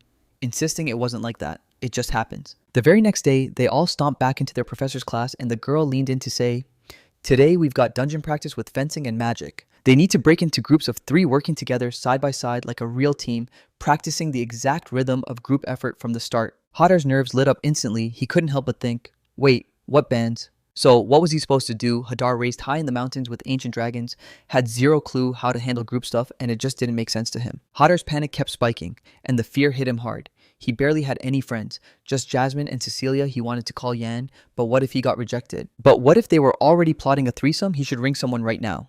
This can't be harder than the exam itself. Just then, Bam Jan slipped up behind him, wrapped his arms around his friend, and blurted that Hadar had been caught. Hadar froze in shock and stammered that it felt strangely soft. He spun around and caught sight of Ian, and just like that, his fury cooled. Jan thumped his shoulder and laughed, saying of course his memories were weird because in the end, they had to unite. Hadar was so rattled, he snapped into tears and blurted that he was only happy then. Jan went wide-eyed and demanded, "What are you even doing?" Hadar blurted, "I'm just so happy you invited me." Jan shot back, "Is it gonna get you crying like that?" He nodded like he got the whole thing, so yeah, don't let him tear up. He figured he could invite Jasmine or Cecilia. Just one person would be enough for me then. Right then, they caught a familiar voice. It was Jasmine, begging someone to calm down. Several students swarmed her at once and urged her to join a group, and then one guy stepped in, saying she should work with group 1, while another snapped that she should team up with him and tell him not to interrupt her. Jasmine didn't want to fight, so she offered them a threesome on one condition. No fighting. The guys practically exploded with joy, and one even bragged that he was thrilled they'd work together. Then, with the gift in hand, he stared at the full picture in pure horror, thinking it was already gone. Right then, the guys burst into another argument. One of them bragged that he'd shouted it too, while another insisted they'd basically done it at the same time. Like that settled everything, Jasmine snapped at them to stop fighting. And Jan let out a sigh, claiming she was still the popular one. Hadar just grinned and said Jasmine was always like this. Then, right after that, he tore off searching for Cecilia, and before long, he spotted her. Their eyes locked for a split second, and the girl panicked and looked away only for Hidalgo to completely misread what was happening. So the boy spiraled back into worry and peppered his friend with, "What do I do now?" After the internship, he had been dodging him a bit, right? Jan just shrugged and snapped, "Don't freak out, I'm not avoiding you."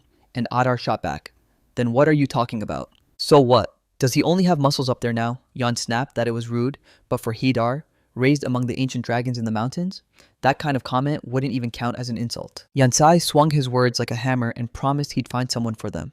Then Hadar, shaking with doubt, asked if that claim was even real. Then Cecilia slid up to them and blurted, "I heard you're down, a man, could you take me in?" Adar lit up on the spot, already grinning like, yeah, reverse psychology is totally in play, and wow, look at that smug face. Once everyone got their assignments, they rushed back to the teacher. Then the woman pointed and said, "I see you've all split up now. You're all headed straight for the dungeon." On the left side of Zelgius Academy, a forest sprawls untouched, like the world forgot to interfere. And right through that wild forest, they pushed until the dungeon finally loomed ahead of them. Jan scanned every inch and blurted out, shocked out of his mind, there were ruins so magnificent right near the school he couldn't even wrap his head around it. Every student piled up at the dungeon entrance, then froze in total silence, like the air itself demanded it. Hadar stared in disbelief at all of it, then laughed and said, "Of course, this is exactly what you'd expect from the best school in the kingdom of Zelgius." The woman said they'd kick things off with groups that were already set, and she even had a Lux teacher on board, someone who specialized in fencing. So when Lux stepped up, he promised a quick rundown of the dungeon. The dungeon is stacked with floors, but you're only allowed to push as far as the 10th after that. It's a no-go, and make no mistake, every level is crawling with monsters. Anyone who cleared the school entrance exam should sail through this test, but don't let your guard down for a second. Get started right away. Then their teacher snapped her gaze to the team and said they were 3 no. Really? Hadar then told them, "Bring him here." Hadar rushed up to his teachers, and the girl basically said, "Yeah, it's painfully obvious," then slammed the truth on him. He was forbidden to take part. Hadar froze in total shock and blurted, "Why?" Lux shot him a look full of reproach like, "Did you already forget how you shattered your sword in the fencing exam?" Hadar tried to shrug it off, saying he rarely even makes it in.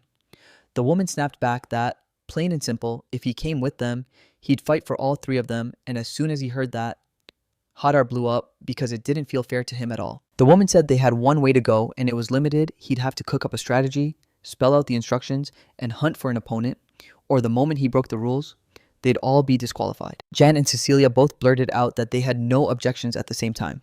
Then Hadar himself stepped in and shot back with a hard, "I object." Lux snapped that the rules could bend if danger ever crept in.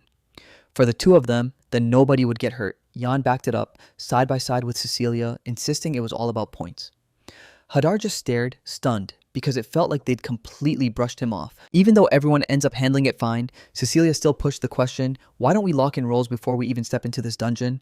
Yan backed her up right away, calling it a brilliant plan. The girl herself admitted she was into the rear guard, and John just nodded like, of course then, I'm taking the vanguard.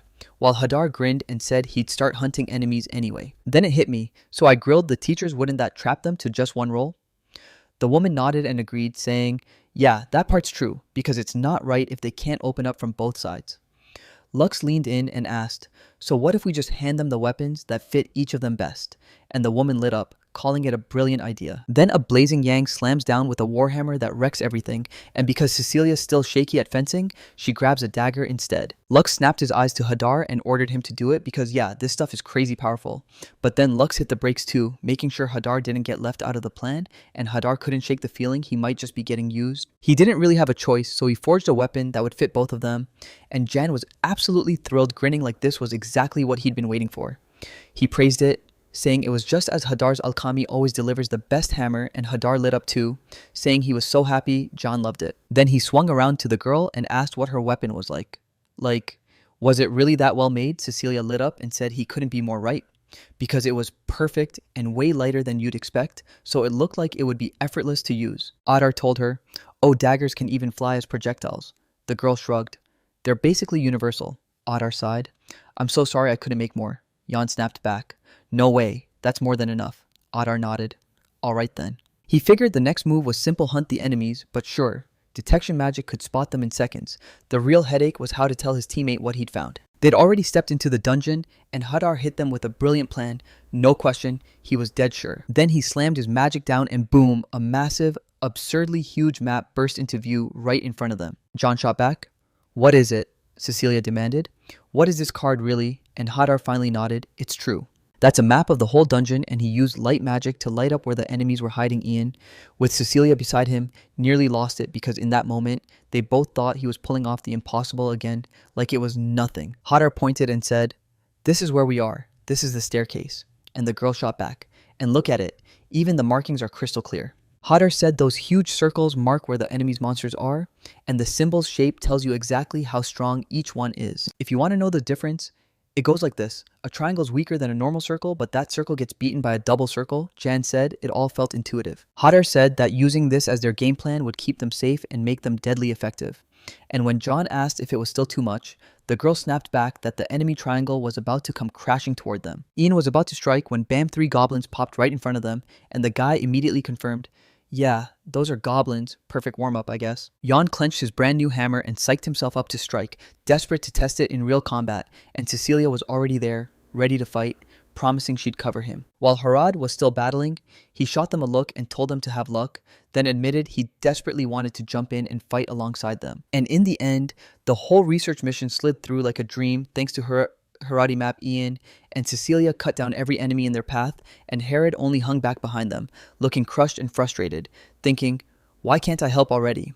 After a bit, they'd already swept their way up together to the 10th floor, and Harad cracked open his map again, ready to see what was waiting for them next. Ian couldn't believe it. Somehow, they'd already barreled all the way to the deepest floor, and it hadn't even been 30 minutes. Cecilia just smirked and said, of course, like Herod. And even if he never throws down in battles, he still ends up helping them a ton. She shot Harad a quick glance and said it felt like his body was going through withdrawal. Jan stared at his friend too and freaked out at how terrifying it looked. Harad kept telling himself he had to beat the monsters and that he wanted to use magic. He glanced at his map and saw movement there. It was a double circle, so he warned his companions the enemy was coming fast. Jan snatched his weapon back up and nodded like, perfect. They had to fight. Cecilia looked just as ready to explode into battle and said, yes. Before they knew it, goblins surged into view again, only this time. There were way more than last time, like a whole crowd crashing forward. Jan blurted that this was a bigger wave, and Herod tried to hang back. Though that was nearly impossible, he still wanted to throw himself into the fight more than anything. Then John zeroed in on one goblin and told them, yeah, but look, one of them is huge. Cecilia called it a hobgoblin and said he was just an average level, and Ian shot back, wait, so this is really the boss of their whole goblin crew. Right then, Harad's eyes sparked like he'd just figured something out. And he didn't say a word, he just threw himself in front of them and took the hit, shielding them like a wall. Then he looked at his teammates and warned, "I'm not like your old enemies now. It's my turn." His partners didn't seem to object at all. They hit him with the sternest looks and told him to fight for them. No questions asked. Harad even flinched under that pressure, and for a split second, his confidence slipped right out from under him. But once the panic hit again, he steadied himself because the goblins were already swarming him in a packed crowd. The puny, ordinary goblins they'd handled before were getting crushed and taken over by Yang, and the girl, John stared at her and told her to go for it. Cecilia smirked and snapped, "Yeah, I've got this." And right after that, she unleashed a body-strengthening charm, and in the blink of an eye, Yang's strength surged. She grinned, then told them, "Come on, you should come to me." He didn't stay back for a second. He charged the attack head-on, hammer swinging like a wrecking ball. But the guy was so locked into smashing weak goblins that he didn't even feel the danger creeping in. One goblin slipped up behind him, already poised to strike. Harad caught it just in time, and panic sparked as he realized Yan was about to get hit.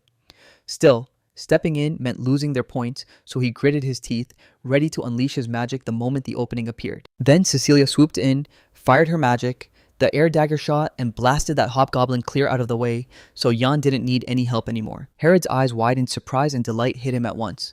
Then he stared at his friend with pure admiration, even as he couldn't bring himself to trust her. She hurls the dagger like a magic-powered projectile, blasting it with spells to crank up its strength and speed. She's way too quick to miss. Then she makes it crystal clear to Ian, so he can step in and finish off that hobgoblin. Ian steadied his breath, thanked the girl for saving him, then launched himself at the massive goblin with a brutal hammer swing. But that wasn't enough for him. He tore into it again, swung his weapon with full force, and his brutal blow slammed the hobgoblin straight into the wall. Every member of the team was bursting with joy because they had wiped out that monster crew for good, and now they were finally free to press on. Harad let out a breath of relief. Nobody got hurt, and he grinned at his happy friends like, "Man, this job was perfect." Then it hit him. She wasn't just teasing, she really knew how to get under his skin. Then Jan said he still felt a bit wiped out, and Cecilia nodded, saying she felt the same. Herod was thrilled, convinced this was his big chance to show off his magic, so he blurted that he'd treat them right away, only for them to cut him off instantly, snapping that their own points would get deducted too, and shutting him down before he could finish. Harad was shaking with pure fear. He just wanted to use his magic, even once, but every time he failed, he stayed stuck there in prostration while the rest of the team marched to the map again to find out what was coming next.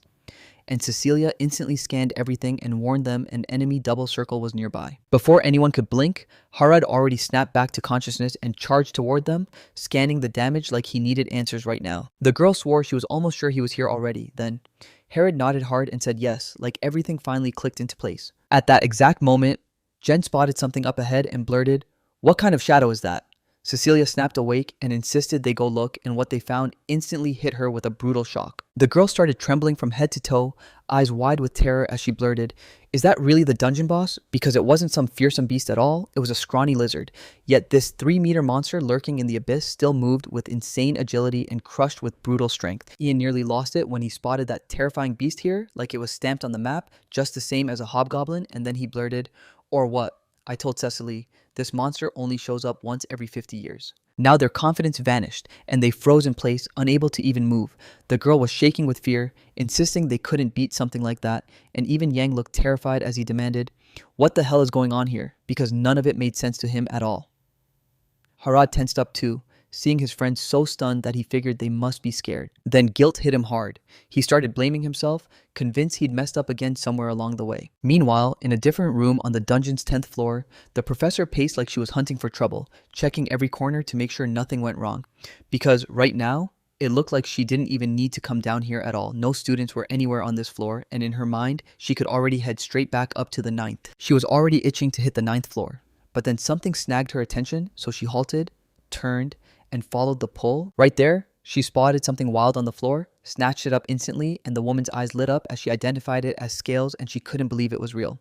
She had to study it, now. While all of that was happening, her 3 students raced in together to take on that monstrous lizard, fully hostile and ready to strike. Harad was suddenly behind his friends, and his stomach dropped because they looked like they'd seen something terrifying. He stared at them, panicking, wondering if he'd messed up again, but he still couldn't grasp how bad it was, so he blurted out the question. What was going on? Was it some scary monster? Yang, still shaking, snapped back that calling it a monster was even a way too weak word. Cecilia, my brain wouldn't even form a sentence, but I still blurted that it was the lizard of the abyss, and with power like that, people call it the disaster, the kind that shows up once every 50 years. Now Harat's on edge, asking me if it's really that strong. He started scrambling for a way out of this mess, then couldn't stop asking himself, why couldn't he tell monsters like this apart? And once again, he turned on himself, blaming everything he'd done, wondering if he'd gone way too far with the circle's settings. It all boils down to how much power you set for that average value, because that double circle marking on the Gavilan's hub hit with the same force, and it dropped the value so low it wouldn't count as average. Ian was so terrified he practically blurted, their assessment is the least of my worries right now. Then he froze. Was there anything they could even do in a moment like this? Zizia snapped that they were too inconsiderate, so now the only sliver of hope left was Harad. Harad was ready to step in and thought, yeah, that's the real danger right there. He remembered Lux, his fencing instructor, warning them before they even entered the dungeon. There's an exception if something dangerous comes for you, so that rule could be bent, so nobody got hurt. Harad figured he'd agreed to handle the search for enemies, but he still couldn't wrap his head around why their points were getting docked because of him. Harad tried to believe there had to be some way out because one of his teachers had drilled it into him. They'd clamp him down, shrink his choices, and force him to plan a strategy, give instructions, and hunt for an opening against an opponent. So Harad stared at those limits and thought, fine, but what could I even do with all this restriction? And right then, the monster lunged in no waiting left, charging straight for Harad, who realized he had no choice but to unleash his power. He was totally set to smash that monster then. At the very last second, he snapped out of it and realized he might still be able to do something. Maybe this magic will work, because right after that, he whipped around to the lizard and demanded to know if it could hear him. Harad fired off his other magic and tapped into a real link with the lizard, not just telepathy, he even conjured the dragon's image himself, and that sight terrified the poor thing into complete panic. The lizard stopped thinking about the attack altogether, panicking and flattening itself to the ground. Then, without even taking a breath, it kept bowing to Harad. Ian and Cecilia just stood there, mouths hanging open, completely stunned, like their brains couldn't catch up, staring at what had just happened. Herod ignored everyone and figured an elite, heady conversation was out of reach, sure, but at least he could make him understand what he was saying. Still, he never expected he'd need that kind of skill in a place like this. Then he sank back into his memories and relived training with his mother, so Harad finally turned to her and asked, so what exactly is dragon intimidation? His mother looked him in the eye and swore it was real. This kind of magic lets you talk straight to monsters. If you speak dragon language through pure magic power, you can make dragon-type monsters instantly get the gap in rank. Harad blinked in surprise, then admitted, yeah, he still wanted to win fast, using that dragon flash. His mom let out a heavy sigh and said, then you'll never become the strongest. The kid frowned and shot back. Why not? Mom said strength means you can win without throwing a single punch, and back then Herod was blown away by how legendary that sounded now. In this exact moment, he's thanking her from the bottom of his heart, because those words are the reason he's got this. Then he spun back toward the monster and barked, listen close and clear. He ordered it never touch anyone who steps onto this floor. If a man shows up here, it must let him pass without hesitation. No exceptions. The lizard flattened itself to the ground, too terrified even to raise its head, and promised it would obey every word. Herod was thrilled with what he'd built and figured that, soon enough, someone besides them would wander up to the 10th floor perfect. Because this setup would shield them from danger, then he snapped back to the lizard, praising it, and told it to lift its head. Only after that, the lizard finally clawed its way up and lifted off, locking eyes with them as it soared. He locked eyes on the terrified kids who were already scrambling to bounce on him, no matter how deadly the danger was. But that order froze the lizard in place, and the next second it bolted running for its life. Herod let out a huge sigh of relief, muttered to himself like he was thinking of a plan, and then bolted. So yeah, that's the moment you realize the meeting is with him, and it all ends in failure. Alright, now they've got to move on, but his partners instantly yanked him back and demanded, what the hell did you just do? Yang snapped that they couldn't just brush this off. Harad told them to calm down, but Jan Cecilia right there with him insisted he give them a real, rock-solid explanation. Harad tensed up again, convinced they were trying to scare him. Meanwhile, their teacher kept wandering, and the floor started to wonder if she'd imagined the whole thing after all, because the abyss lizard is finally here. She couldn't just shrug it off. She said no, because if it ever happened for real, it could put her students in danger, and she still remembered how, just recently, a griffin had swooped into their class and told them that if it happened again with that same griffin, she'd have to stop it at any cost. Right then, the abyss's lizard finally crashed into her life, racing after her while she fled from her own students as fast as her legs could carry her. The woman froze, eyes wide, and snapped. There he is. Meanwhile, Harad got brutalized by his own partners, and all of them tried to beat a normal reason out of him for what he did because from the outside, this whole thing looked terrifying as hell. Harad shrugged and said he was just mumbling to himself, but Cecilia wasn't buying it.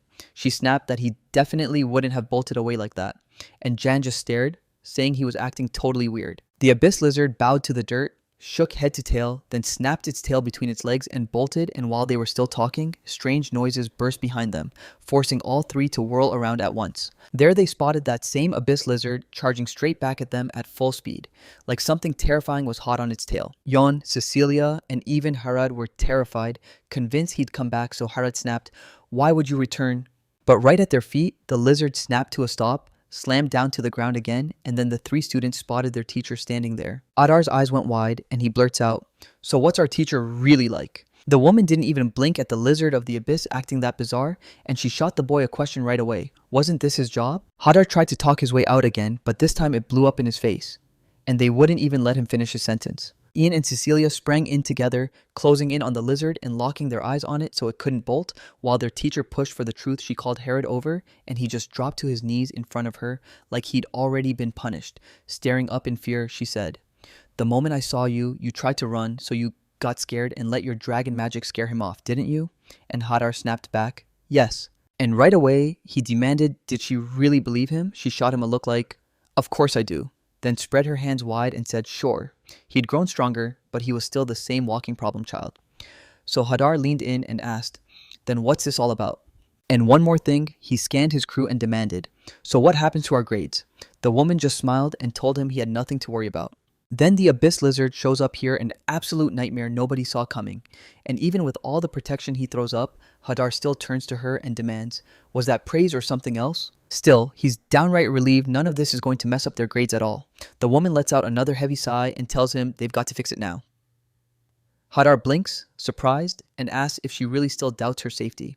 Under his orders, he's fully shut down. The woman snaps back that it's not that she doubts him at all. But as the teacher, he refuses to let that abyss lizard roam around unchecked. Right then, Ian and Cecilia, voice strained again, whip around and tell their teacher something's happening to the lizard, and Hadar's crew instantly tenses together. Apparently, that lizard still ignored Dar's command, fought back, and even snapped at the damn people. But one thing's for sure, he's not dying here. No matter what hits him, he's surviving. Even with the order right in his face, he still went and disobeyed. Then, out of nowhere, a goblin burst from hiding and slammed into them. Cecilia and Ian couldn't dodge in time, so their teacher and Hadar rushed in and yanked them out of the hit. They backed off far enough to breathe around those monsters. Then the woman swung back to her students and asked, "Are you all okay?" Three of them blurted out together, "Yes." Right then, Hadar clocked the teacher's injury. He stared at her back and saw a gash deep enough to scare anyone, then told her to let him look, but she snapped that she was fine, insisting it was just a scratch. But they've got to be ready for whatever hits next. Before long, the four of them got boxed in by a roaring army of monsters dragged into existence by the very lizard of the abyss. The moment they saw it coming, they snapped into position back to back, ready to fend off the attack from every side. And yeah, the tension hit sky high. Jan snapped his head around and demanded, "How many enemies are there? Really?" Cecilia gasped in horror. This lizard didn't flee at all, it just pretended, and then it hauled in a whole crowd of enemies. The lizard started mocking them, laughing loudly as it bragged that if they dared threaten the boss of this floor, every monster here would rush in to help him. He stared hard down, knowing his intimidation wouldn't work because with these guys, it'd be a whole different story, and he swore he'd leave and never step over their corpses. Then he spun to his subordinates and ordered them to wipe them out, and the moment those monsters heard his command, they surged forward and attacked instantly. Hadar was already geared up for war, but I couldn't trigger the teacher without permission, so I stepped in and begged her to let it slide as a special case. "Right?" she said. "Of course," and gave the green light, so Hadar immediately latched onto that moment and nodded. "Yes." Right after that, he snapped his magic into action. After this spell hit, the monsters stumbled to a halt. Shocked into stillness, Hadar even bragged that fast magic works perfectly on low-rank monsters too. The boy unleashed his deadly magic, the Call of Heaven. Right after the spell hit, the monsters halted mid-rampage like something invisible yanked their focus, then they stared around with wide grins, totally thrilled. Cecilia stared at each of those monsters like she'd just seen a ghost. And yeah, their faces looked oddly cheerful. Jen couldn't believe it and blurted out if it was really healing magic, so the woman shot back. "What kind of place do you think this treatment is? Because this spell turns an object into shards of light and wipes it out in an instant. Pure high-level instant death magic." Meanwhile, she sinks into this rush like it's addictive, and that's why her smile never fades. The woman clutches her head, shocked, saying she never imagined he'd push her into something this huge, and as usual, he leaves her stunned just like always. Seeing the lizard of the abyss show up was pure chaos because deep down, he'd already convinced himself this was the end. He stared at his own subordinates trembling under that magic and snapped that it was impossible. Then he realized he'd just wiped out more than half the monsters with one strike. Worse, none of his monsters so much as flinched at his command, and everyone stayed frozen on their knees, staring in sheer terror. Yon grinned and thanked his friend, and the moment it landed, confidence surged in him. He snatched up his hammer again, ready to smash in for another round. Cecilia's courage rose with his, and she told him not to sweat the other monsters, like they'd handle the rest on their own, but Hadar snapped in fast, cutting it off, saying none of that was necessary. He stared at the monsters his magic hadn't touched, then told them they'd just seen what went down, so they'd probably bolt. The woman let out a heavy sigh and muttered that sometimes he's got muscles too, not just brains. Hadar didn't even hear her. He spun straight to the lizard and sneered that he was pathetic after all. The poor lizard was still in stunned shock, unable to wrap his mind around how real all of this was. Hadar told him, "Of course I've dragged in a mountain of monsters," but the kid just shook his head and turned back to his teacher, saying he'd finally spotted something huge and life-changing for himself. Even if he's desperate to negotiate, some people just refuse to budge no matter what he says. Even with everything stacked against him, the lizard of the abyss refused to quit, then declared it was time to pull back with a strategy. A child can't keep up with my speed. Yet somehow, it still read the situation perfectly, and it didn't dare reach out to that boy anymore. This time, Hadar couldn't just stand by and watch that monster get away. He unleashed his magic again and swore that this time, he'd stop him from escaping. Then he fired off his magic high-speed dragon flash like a blazing streak of power. Even though the lizard tried to bolt out of here ASAP, it still failed because Hadar's magic snapped shut on him and wiped him out without mercy. The lizard shot off to the side, and just like that, it was done causing trouble for anyone. The boy practically beamed, loving every second of what he'd just accomplished. Right then, he caught a voice shouting his name, and he spun around instantly. At that exact moment, his friend slammed into a hug and told him they'd made it through. Cecilia even declared, "You saved us." Jan swore he'd have everyone covered, and Hadar lit up, relieved beyond words that everything was finally okay. And then, like a victory lap, Hadar and his crew finally slipped out of the dungeon safe and sound. Hadar even grabbed the top score for clearing it. And just like that, the one training session inside was over. That same evening, Jasmine sat down with her father at their estate and spilled every detail of what happened straight to his face. President Wright blinked in shock and even asked, "Is there anything like that in the dungeon too?" Hadar was still just as she'd always been, and Jasmine nodded hard, confirming it was absolutely true. The girl let out a heavy sigh and snapped that it was just like him, always the same. Except this time, every monster in the dungeon bolted. And yeah, that lesson clearly worked. President Wright steadied his daughter and asked, "Wasn't that fun?" Jasmine flashed a grin and said yes, right on the spot. President Wright pondered for a moment, then leaned in and declared he was still a truly deadly fighter. Then it hits him some brilliant idea sparks and the man bolts upright and blurts out a yes like he can't hold it in. And before he even finishes, he's got this insanely interesting plan while Jasmine freezes mid-bite, totally startled. President Wright hinted he might have a way to fix all of this. Because monsters have invaded, nobody can guarantee safety anymore. Everything's on the verge of collapse, and he's the one who can save the entire country. The very next day, right before class, Hadar got stopped by his teacher, who slipped him a message, so Hadar frowned and asked, "Wait, did I have a visitor?" She said yes, and then I pressed him. "So you just passed the National Healer's License exam, right?" Hadar shot back that it was only a forced measure. If he wasn't a healer, they wouldn't hand him a single fair reward, so the woman said, "That's exactly why he got one." After the results came in, one person suddenly took an interest in him, and she's convinced he'll crush it still. There's a big, high-ranking figure in the mix, so he has to stay extra polite. Hadar nodded and agreed. And he fires a quick question like, "So who is this guy, really?" She introduced herself with a grin and claimed she was a saint from the kingdom of Zelgius right then. It was Mrs. Elizabeth Rameshan. Hadar didn't process the words at first, then it happened. Terror hit him so hard he blurted, "Wait, is that really a saint?" He blurted to his teacher, asking if she'd go with him too. Right? Her eyes widened at the sudden intensity from him, and she shook her head, because yeah, she was going to, but they told her they needed to talk to him alone. He already landed an internship, so she's convinced he can handle this too.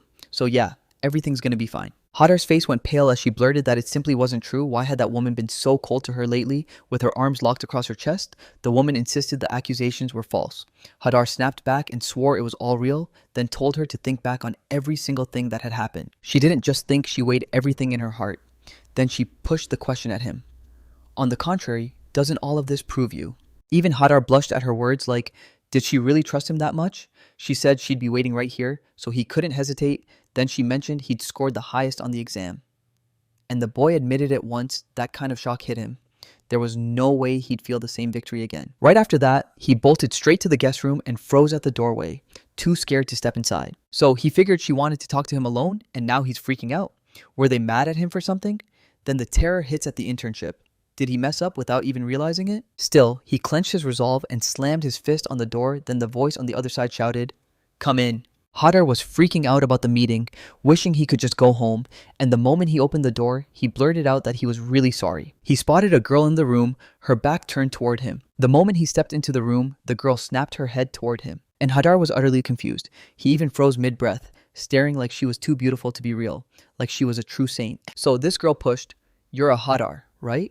And when she heard he'd crushed that brutal exam to earn a national healer license with a perfect score, Hadar froze, stammered, and finally just nodded.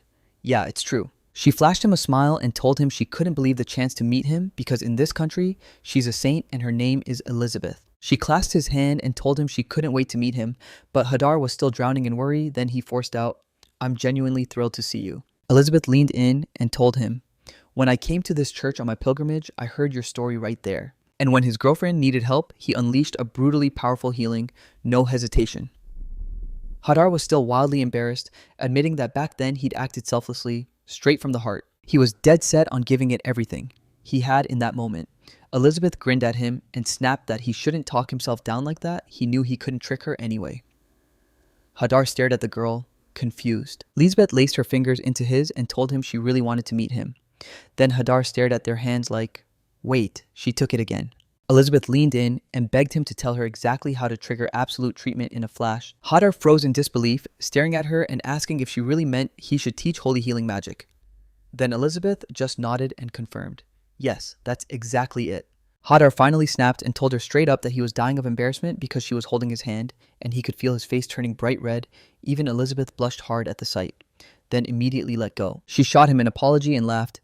"Hey, I can't just cast a spell that powerful. No matter how hard she pushes, does it always drag on for about an hour, and even then, the odds of everything working out don't even hit 1/3. And the moment she finally pulled it off, she crashed for the rest of the day, stuck in recovery.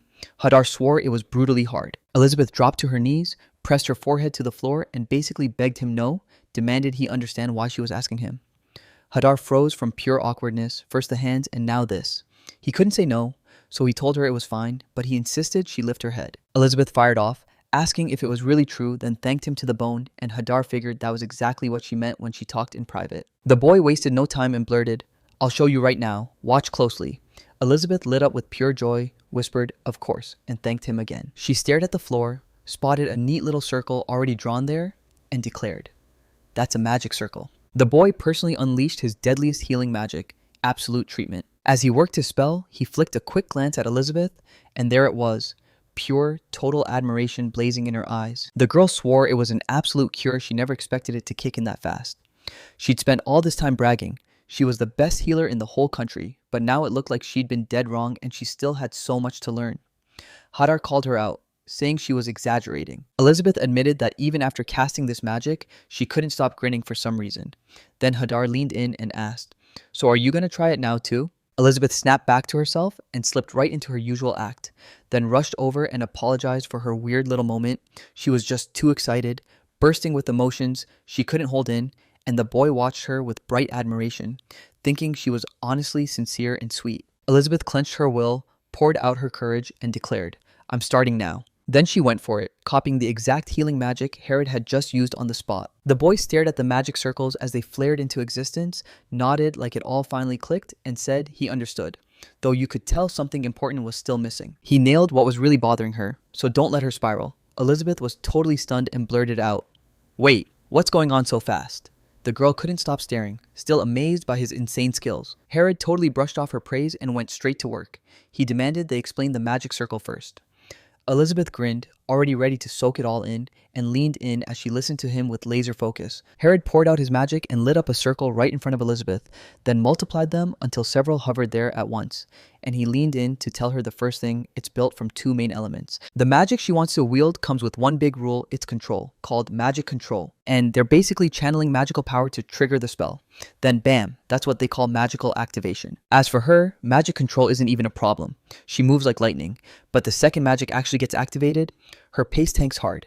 Elizabeth stared at him, listened to every word, never cut him off once, and then she nodded. That's it. After she thought it through for a moment, she blurted, "So if I can crank up the speed of my magic activation, I can pull off a spell that powerful, right?"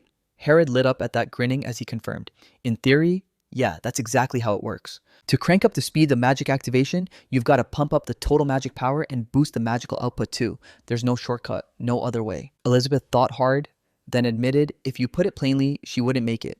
And that realization hit her so hard, it shook her to the core. The girl said, "So you'll forgive me for ruining your head with that stupid advice." And Herod got so embarrassed he nearly melted because he'd made her believe she wasn't good enough. And he tried to fix it by telling her what she was actually doing. Because why would she apologize for something she never should have been ashamed of? If she works hard, then she'll build up the total supply of magic. But Elizabeth's already made up her mind. She cuts him off and tells him, "No, I get you." She finally got it. There's no way this could be done in a single day, and it also hit her just how hard he'd been pushing to make it happen. Then she noticed the way he lays down. Absolute commands in seconds. And yeah, that was a dead giveaway. She's convinced he must have already figured it out because he's that kind of amazing, like a straight up genius, but inside, the girl's confidence crumbled and she felt crushed and insecure. She hung her head again, begging him to forgive her for that rude request while her rod sputtered and froze, clueless how to help, yet deep down, he still really wanted to make it happen. He stared at the girl, shocked that she'd traveled all this way just to find him. And then the question hit hard. Is it really okay to say goodbye before the problem is even solved? Couldn't he do something, anything to fix it? Right then, his teacher stormed into the room and blurted out that she was sorry to cut in on their talk. Hadar and Elizabeth snapped their heads to the door and the boy stared, stunned, demanding to know what the teacher was really doing. She came sprinting right at them, gasping for breath at first, then she finally blurted the truth. Our lesson on dispelling the curse is falling apart because 2 students have already been taken over by a brutal, powerful curse, and there's no time to waste. Before long, they burst into the room where those kids were kept, and the woman snapped to Mrs. Elizabeth, "Help them." Then she pointed at her student and ordered, "You too." Elizabeth already studied these students' condition, and she finally got why they insisted on calling her and Mr. Hadar. It's a brutal curse that starts choking the breath away, respiratory distress. And yeah, because of some stupid mistake, they accidentally inhaled a curse and now it's wrecking their lungs, stopping them from functioning. The woman begged to know if she could be cured, and Elizabeth snapped back that it was only an absolute cure. Then she snapped her attention to the boy and asked if he could take one while she took the other. They couldn't afford to waste a second, every minute mattered. She refused to just stand there and do nothing. And Hadar clearly had something burning to say, so the girl leaned in and asked, "What is it?" Hadar stared at her, stunned, and snapped that to break this curse, they wouldn't need absolute treatment at all because it wasn't required here. Elizabeth snapped in surprise and demanded to know if he truly believed they'd need even stronger magic than this, but Hadar shook his head and said, "No, this is the top tier of healing magic." Still, he'd have to ask her, so what disease was she dying to cure? Elizabeth mulled it over and said, there are over 100 cases should she really spill every single one. One of them even hits immunity with magic. But Hadar cut her off fast. "No. Don't bother with all that, not right now." He suddenly realized he'd forgotten something crucial, and then he sprinted back through his memories. One day, his mom leaned in and told him, "Today, we're diving into consulting services." And he immediately blurted out, "So what does a consultant need, first accuracy or problem-solving skills?" She smiled and said it was all about instant answers, just like her kid. So what happens when the client sells himself short? Because judging your own worth is brutally hard, and a lot of people miss the real key just because they're overthinking everything. That's why when he gives advice, he has to drill in the one thing that matters most. Hadar remembered it in this exact moment and insisted they had to dig up the true source of the anxiety if they were going to finally open someone's eyes. He figured the lightning fast absolute healing wasn't the real reason. His gut said the bigger issue was that she wanted to save as many people as possible, plain and simple. Elizabeth said, "You can't solve this with absolute treatment, so you're telling me there's another kind of magic that can save them, right?" Hadar nodded. "One perfect healing, just that can wipe this curse clean." His teacher told him that perfect healing still won't hit like that.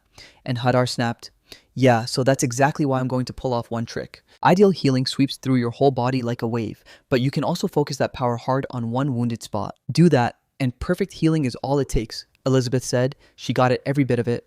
Honestly, it's just amazing, Hadar cut in, insisting there was one more thing. Elizabeth stared at him, confused and curious. Herod swore this could wipe out most diseases and curses, and Elizabeth simply nodded. That's the way it is. She believed that if she perfected her healings, she could save tons of patients. Parad had already lit his magic circle and demanded they let him explain how it all works.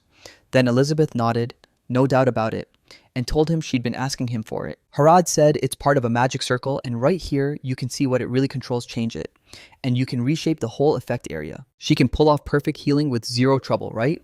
Elizabeth snapped that he was straight up insulting her. She's the country's living saint, Elizabeth Romation. She jerked her gaze aside and admitted she wasn't sure, because she still hadn't tried it herself. Herod flashed a grin and declared, "All right, let's begin." He fired up his local magic, and Elizabeth unleashed perfect healing. In no time, these two students snapped back to their senses. He shoved himself upright and tried to explain what his body was doing, while she shot back that it was all too real, because they were trapped under a curse. Elizabeth threw her arms around Harad and cheered that they had actually pulled it off. Then Harad's cheeks flared as he blurted that she was way too close. Elizabeth froze, embarrassed all over again, and admitted she was just bursting with joy. The teacher watched, smiled, and thanked them both for their help. After all that, the two students were already out of the infirmary, itching to jump back into their studies, so the girl turned and thanked the saint. Then the guy faced Harad and told him, "Thanks to you too." When the students finally walked out of the hospital, Harad leaned in and told the saint how relieved he was that she'd saved them. Then Elizabeth snapped, "No, it's you who made the biggest difference, so you have to be thanked somehow." She even added that he'd passed for a healer's license too, and Harada stared at her, confused. Elizabeth kicked things off by saying she'd foot the bill for his internship, then dropped the bombshell they'd pay him a total of 1-2 billion, making Harad stare in disbelief and blurt out, "Wait, why would you give me that much?" Elizabeth promised they'd even hand him the role of head healer, and later she would set everything up for him, but Herod snapped that he couldn't accept all of it. His teacher snapped that she saw no real harm in it. He's already famous all over the world. He'll be handled just like a baron. Harad didn't care at all. He doesn't need all that. Soon enough, the carriage rolled up to Elizabeth, and she turned back with a quick smile like, "It's fine. I've got patients waiting for me elsewhere." She'd take a vacation someday, and Harad just sat there, wondering if the talk was really over. And Elizabeth said that's the whole reason she refuses to quit studying absolute treatment. She's going to crack it one day for real, prove she'll become a saint who can save countless lives.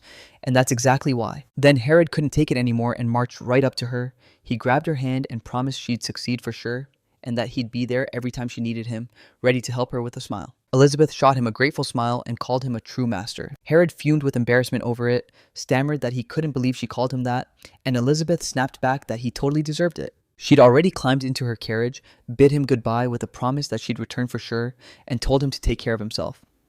Then Herod waved back, smiling like he couldn't wait. When the saint finally left, his teacher stared at him and admitted she never imagined he'd reach out and take anyone's hand. She'd bet he'd just bolt, tuck himself away in some corner, and pretend he couldn't see them. Right now, Hadar wasn't even listening. He was too busy wondering if she was like this all the time, and she explained it like it was instinct unconscious. Probably. Right then, someone snapped his name again and called out to him once more. Hadar spun around and there was Jasmine grinning at him. She said it was a good thing he hadn't left yet. Hadar snapped back that he did have things to do, but he was completely finished right now. Jasmine just nodded like, "That's how it goes." Then her tone snapped instantly. She got downright rude and demanded, "So who's this gorgeous girl you're holding hands with? What are you two?" Hadar's stomach dropped with fear, and the teacher cut in, saying they were only a student and a teacher relationship, to a certain extent. Jasmine's panic just melted away. She nodded and said, "That's how it is." "Good," she sighed. "Now will you give me a minute?" The girl blushed hard and blurted out that she had a super important talk to have with him. A stray Dar stared at the girl, like he couldn't figure out what she was hiding. After that, the two of them slipped some poison into their own bodies right in the royal capital, then took a seat at a sweet little cafe. Each of them already placed their own order, facing each other across the table. Hadar. I kept stealing glances at Jasmine, thinking, should I finally talk to him? Something feels off. He's so on edge for some reason. Jasmine blurted out first, apologizing for pulling him in so suddenly, then asking if she'd yanked him away from his work. Hadar immediately shook his head and said it was no trouble at all. So what on earth did she really want to talk about? Jasmine snapped that her father had, in fact, handed him the whole case, and it all traced back to the bamboo company. Hadar's jaw nearly dropped. Was President Wright actually trying to hire him? Because he couldn't possibly agree to that. Jasmine slammed her cup onto the table and told him to stop wasting time, then demanded, "Do you know anything about the Ashugan Peninsula?" Hadar tilted his head and asked, "So what's the Ashugan Peninsula, right?"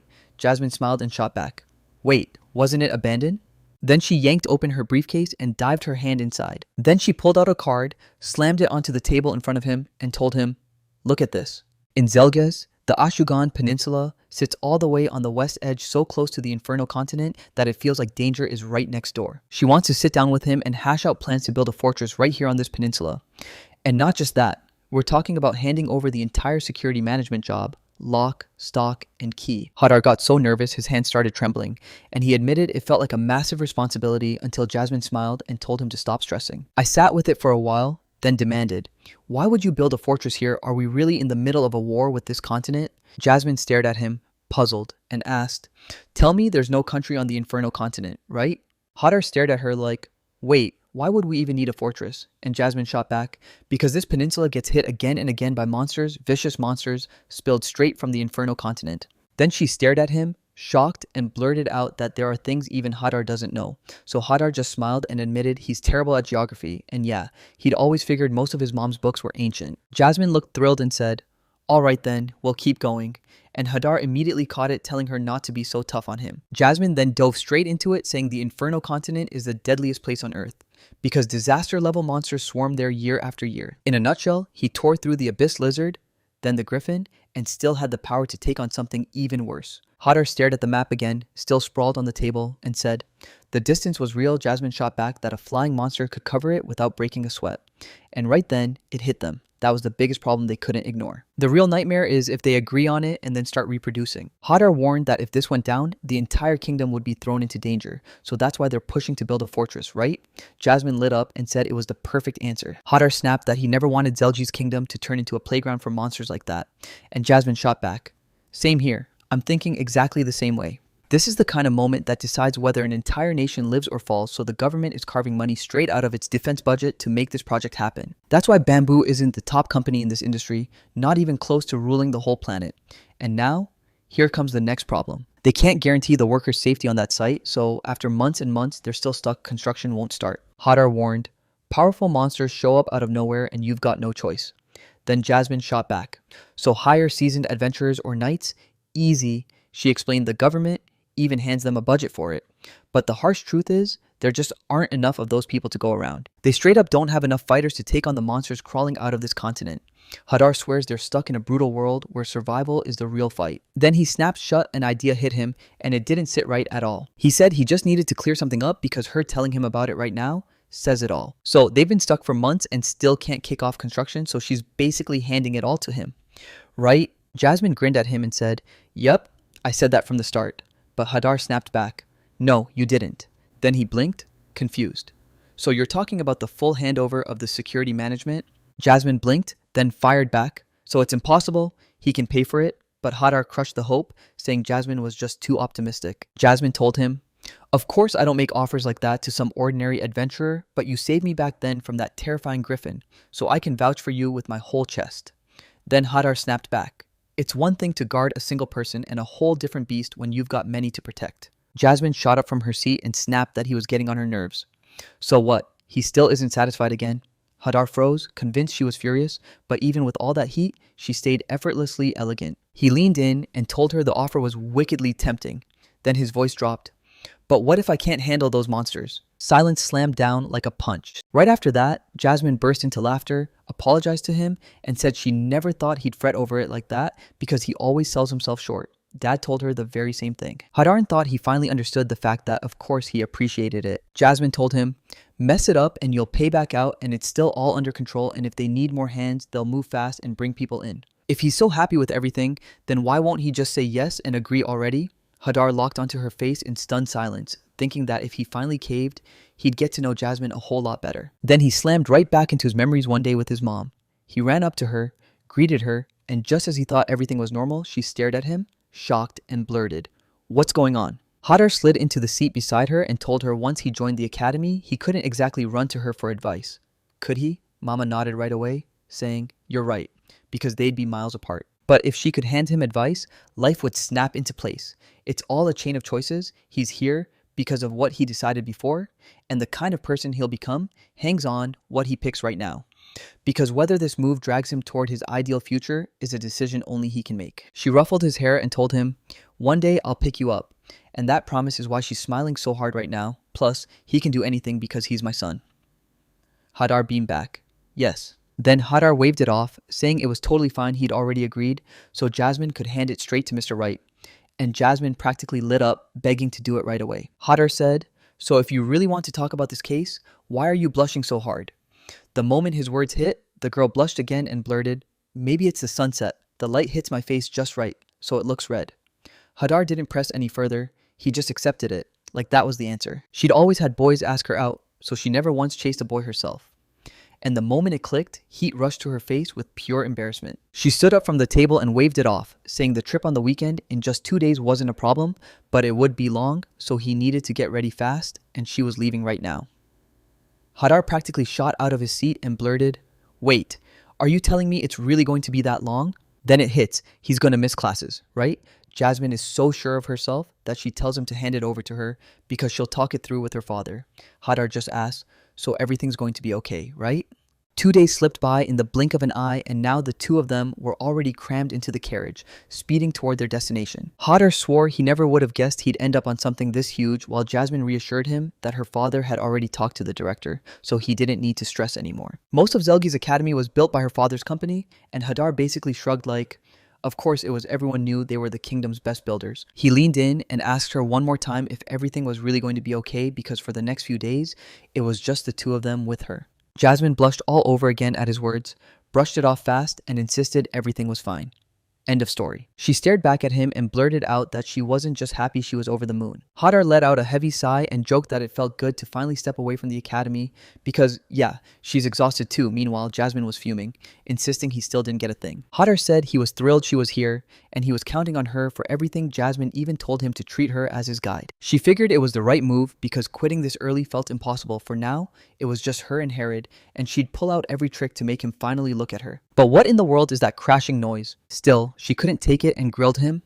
"What are you doing?" Hadar snapped in place and prayed it wasn't too close. He leaned in, apologized to her, and admitted he only breaks out perfect healing once in a while because the moment he's on the move, seasickness hits like a wave. Jasmine snapped in surprise and told him, "Don't apologize for that."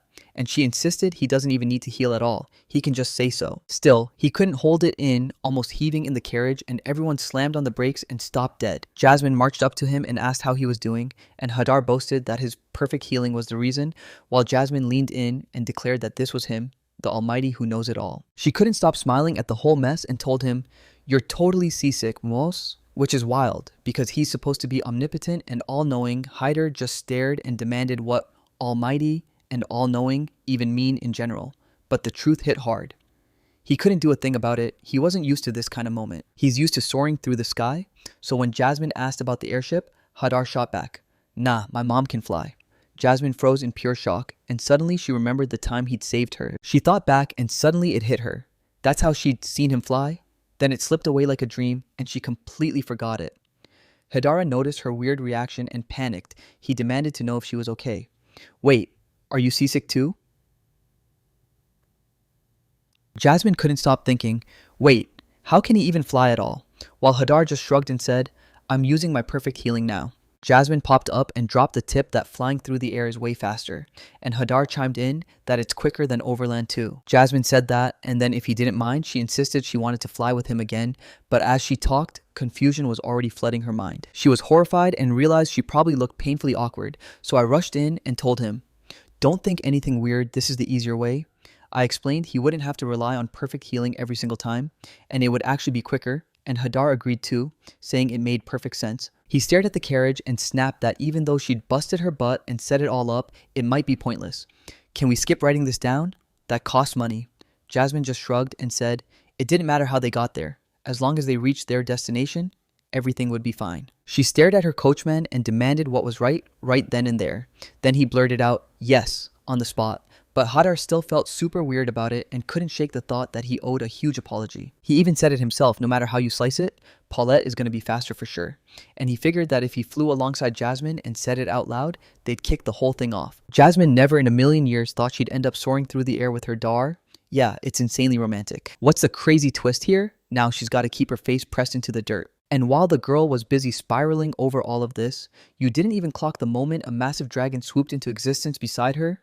Then it spoke in a deep, powerful voice and said it was all fine because its full transformation into a dragon was finally completely done. Jasmine stared in total disbelief and blurted, "This is way too many shocks. None of it was supposed to happen." Hadar, trapped in a dragon's body, clamped his massive paw right beside her. Then Jasmine stared at him, all confusion. "Hold my paw," Hadar ordered, and Jasmine blurted questions nonstop. What was happening, what was climbing on her, and why it was happening at all. Then the girl started climbing, and her whole body trembled like crazy. She snapped at him not to shake her.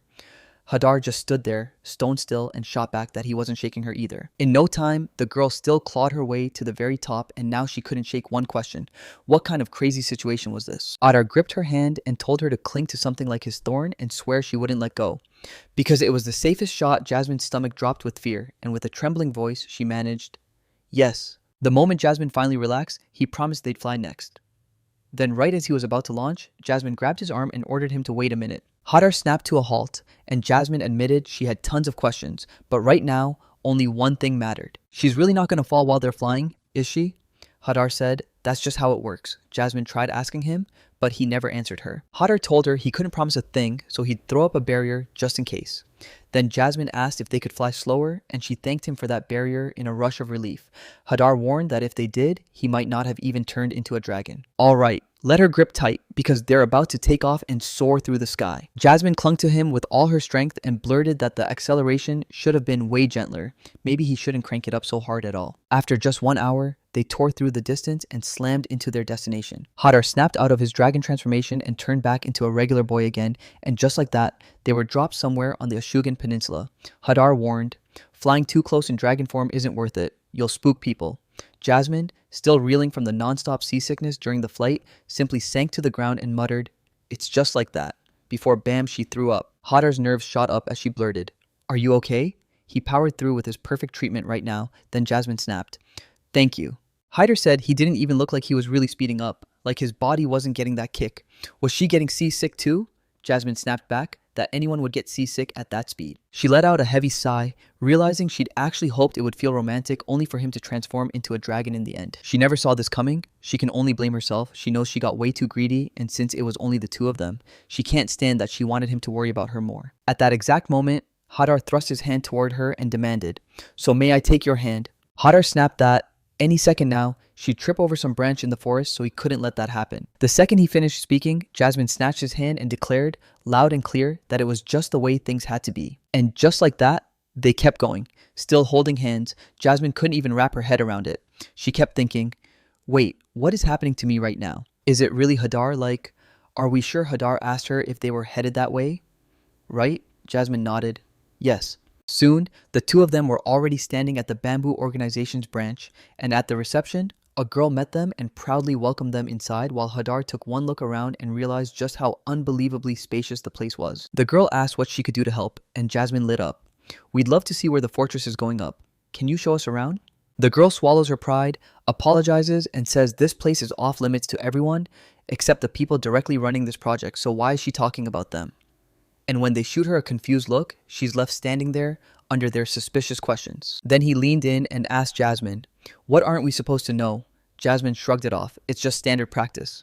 And honestly, with them stuck on some remote continent, nobody knowing him is pretty much inevitable. Jasmine spun to her right then and there, apologized for not introducing herself sooner. She was Jasmine, the only daughter of the president of the bamboo company. Then she pointed to the next person and said, "This is Hadar. He'll handle security." Hadar grinned and told her, "I'm really glad to meet you."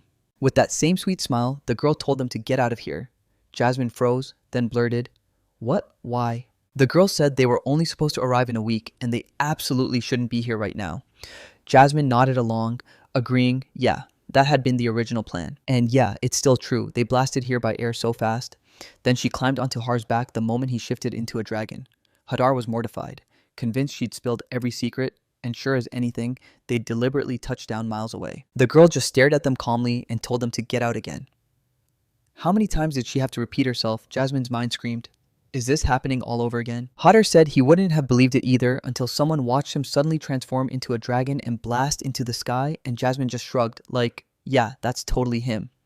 Then Hadar couldn't help wondering if all of it was somehow tied back to him. Jasmine stepped up to her again and swore every bit of it was real. Please, just let me believe it.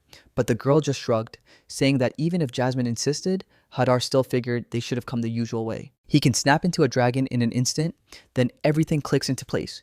But there's barely any room here. Then it hit him an idea and he blurted out that he could just show the same thing, and Jasmine stared at him, totally confused. Hadar pulled out the papers and snapped. This is a contract sealed by the president himself. Before long, with that girl right beside her, they bolted to the construction site and Jasmine blurted, like a slap to her own forehead. Why didn't I think of this sooner? The girl shot back. The big thing is, we can still pull this off so they'll actually listen. Then she added, come on, forgive her. She just needs to think faster because we're already here now. They're from the peninsula, the exact spot where that fortress is supposed to rise, and when we took a look around, they said, wow, it's got so much room. The girl said the Ashagan Knights who'd handle security were about to roll in, so they needed to meet them right away, and Hadar shot back. Got it. It looks like this is just another planned construction site. Jasmine nodded, yes. But when he finally sees it for himself, the job hasn't budged a single inch. Hadar said he'd take a closer look, and Jasmine just shrugged and told him to be careful. Then the girl blurted out to him, like it couldn't wait, it was... She didn't even get a chance to warn him right out of nowhere. A spiked turtle lunged in, a giant amphibious monster shaped like a turtle, and Hadar realized too late that he'd crashed into someone else's territory. Jasmina went pale and blurted, it's bigger than the house. The girl shot back, and don't forget this monster's armor is insanely strong. What do we do now? We're going to get crushed here. Jasmine rushed to calm her down and swore everything would be fine, so she begged her not to worry so much. She spun to her red, shot him a sharp look, and asked if he'd help right. Then she pointed at the turtle and demanded he beat it. Right? Finally, the girl leaned in and told Jasmine she had 2 big hopes pinned on him. But they had no time left at all. The monster was closing in fast. Hadar clenched his focus and knew the diagnostic magic had finally kicked on. He studied the monster up close, and it hit him its magic power wasn't as huge as he expected. And since he was stuck on this island, it meant this thing was one of the locals. With a single flash of the dragon, he can end it all in one devastating hit, because he has no clue what monsters are waiting for him next, so he fights smart, zeroing in on every weakness before they even get the chance to surprise him. It should be durable, but there's no armor on the belly, so right then, he triggered his atomic transformation. He forged the atom and tight spear I swung to obliterate that turtle. Jasmine lit up with joy and teased that he didn't go after the hard parts at all. He found the soft belly instead like always. Even in full shock, she admitted normal people don't know how to do it, even if it sounds easy when you just say it. Her rod insisted it was some kind of local species, so the girl snapped back, asking what kind of nonsense he was spouting. Turns out this monster didn't come from around here at all. It crawled out of the Inferno continent. He wasn't local, never was. Right then, the sky erupted with weird sounds, and they all snapped their heads upward this time. They swore it was a giant phoenix, and yeah, there were 3 of them too. The girl snapped that the knights were coming any minute, so they'd better wait, but Herod brushed her off and unleashed his magic again to hunt the monsters. He checked with diagnostic magic, and it showed that 80 of his body was engulfed in flames. Then he stared at the water, crushed the spell into action, and forged a spear from it, only to realize with a jolt that water might be his one true weakness. He ripped a trident out of the water and swung it straight at those monsters. All 3 monsters crumpled from a single deadly strike. The girl shook with pure terror and blurted, wait, was it really just one punch? And all 3 of them went down at once. Parad said he'd been a little too quick, so let them cut him slack for not waiting for the knights, and the girl told him if he could handle this alone, then it was fine that he wasn't following orders. The girl snapped that they didn't need babysitting. She said they could roam as far as they wanted. Then she promised she and the young lady would head back to the building on business, and Hadar nodded like, yeah, I get it. Just me out of nowhere, it slid up to him and blurted that she wished him luck. He blurted that he was counting on her. After that, they got back to business while Hadar kept staring at that peninsula, smugly saying that in the end, the monster stopped showing up. He was bored. If those first 2 monsters were truly the strongest, then the Inferno Continent's monsters would be way weaker than he ever imagined. And yeah, they probably hauled over here after getting smashed for territory, so the mainland's gotta be packed with tougher monsters. Besides, he can do whatever he wants, so when the time comes, he's gonna act. Then he snapped back into a dragon. Jasmine and that girl were back already, and the girl blurted, so Arc and Fly really works, right? Jasmine snapped back, yeah, no question. Then she climbed on his back and rode, and the girl stared like it was impossible, and Jasmine couldn't help nodding like, yep, it's true. Meanwhile, Hadar had already burst onto the island of Inferno. No stealth, no disguise, he just flaunted that he flew in openly, and now he's standing right here. But he doesn't see a single monster at all, and that freaks him out, because he's already ransacked every corner here for 30 minutes, just to make sure he'd spot something on the map. He spotted a whole swarm of monsters on the map, and his shock hit hard, because he couldn't believe he missed them, so he demanded answers, panicking.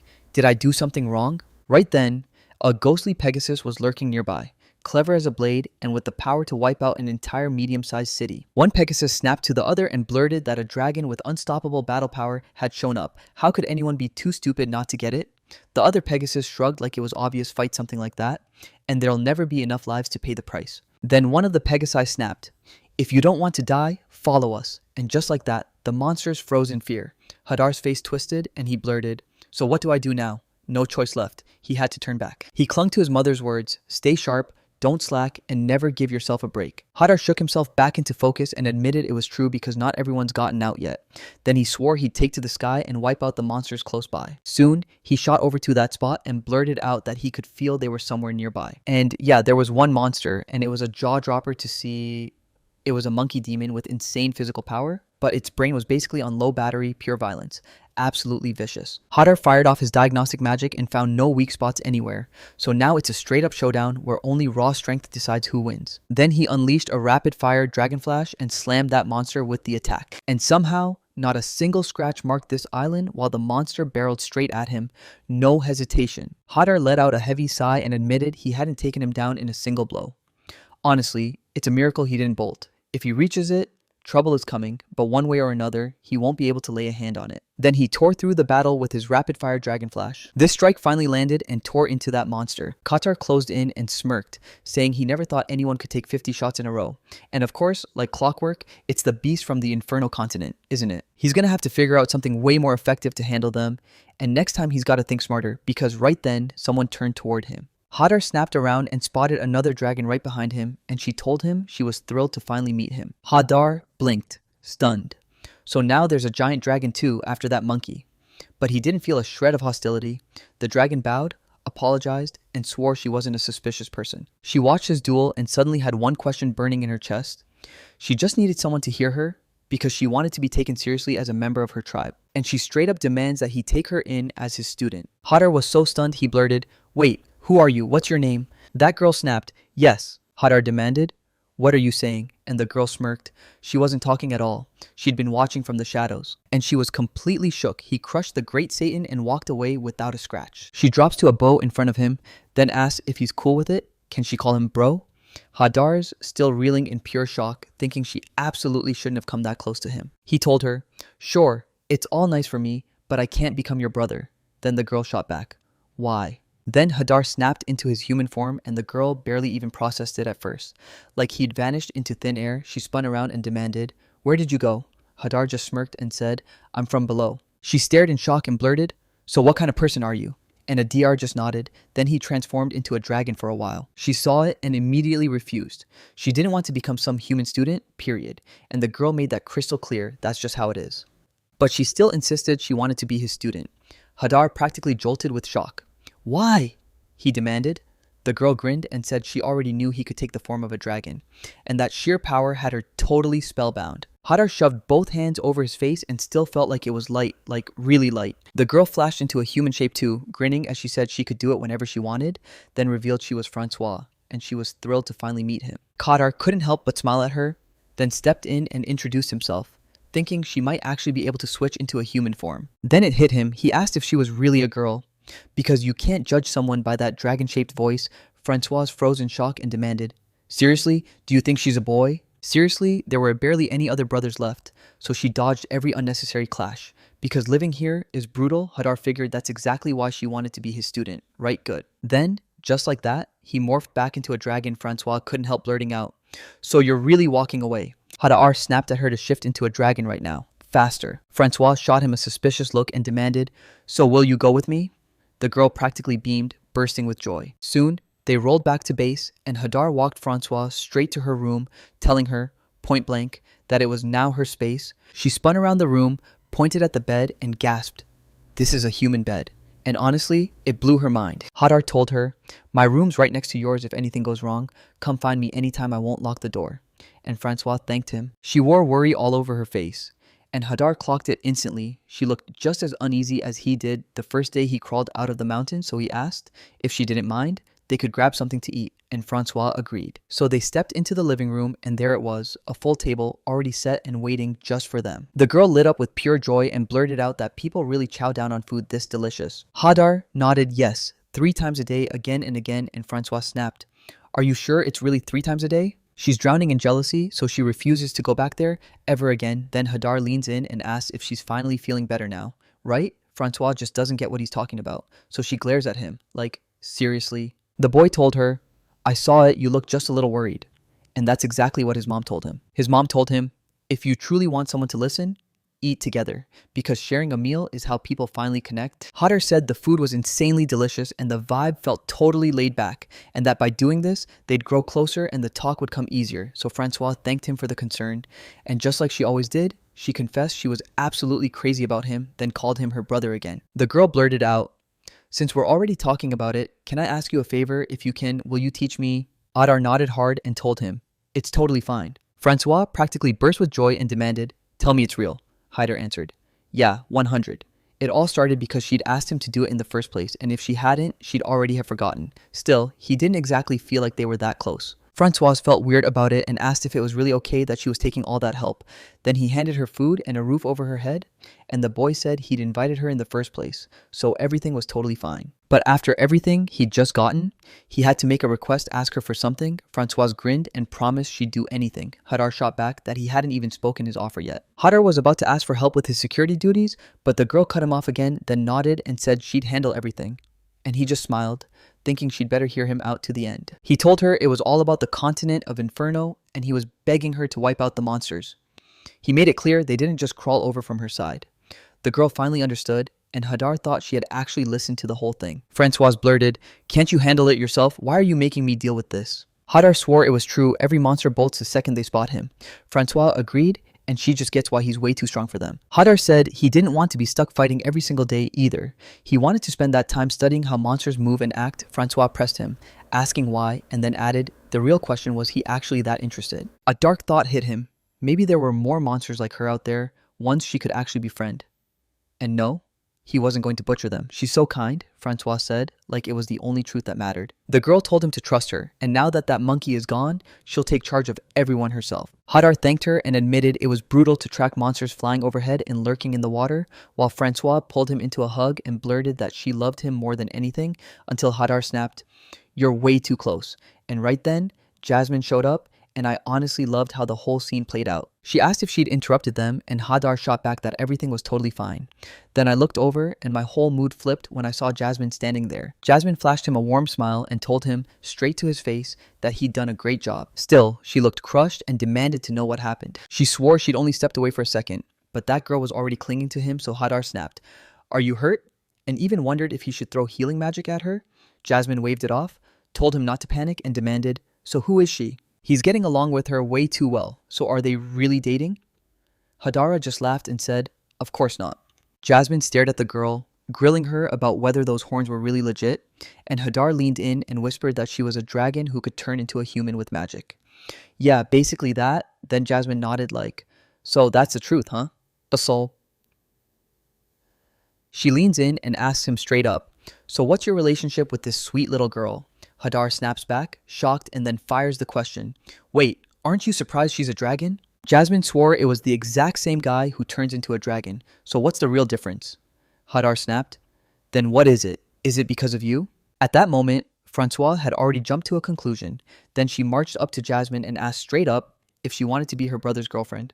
Jasmine's face went beet red, and she stammered, "Wait, is that really like a girl?" Hadar stared at Jasmine in shock, confused why her blush was running so hot. Francois introduced herself and declared, "Starting today, I'm a bro student." Then she apologized for the late introduction. Jasmine leaned in and asked, "Wait, what exactly is a bro student?" Hadar told her that after he hit the Infernal Continent, she saw him battling and begged him to train her. Francois said he took her along, but Jasmine cut in and said it's forbidden. Francois lunged in for a hug and snapped that she was asking for way too much, so don't say those cruel things, while Jasmine twisted away, warning that her horn was sharp, so step back and let her move. Francois spun away fast and blurted that he was sorry, and he insisted she still needed a break. Could she please forgive her for nearly stabbing Jasmine?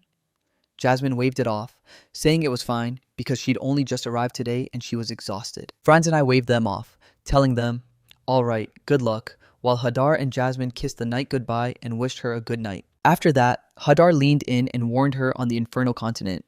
It's not just villains you have to watch, so keep your guard up.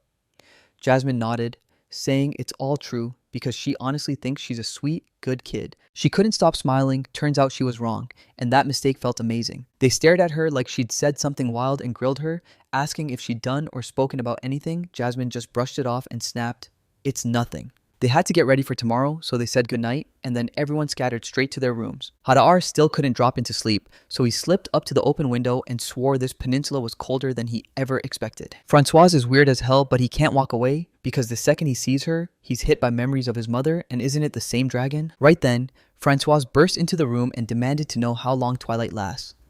Hadar nearly froze from shock and shot back. Why are you in my room? Francois said she could feel he was cold, so she told him to crawl into bed right now, because the moment he did, he'd warm up fast, and then she pressed closer, begging for a talk. He knows his feet can't go cold, so his servant has to keep his shoes warm with his own body, and Hadar even said he probably read it in his mom's book. Francois scrambled onto his bed and snapped that if her brother caught a cold, he'd never make it to teach her. Then Hadar went stone still, because she could feel it once again.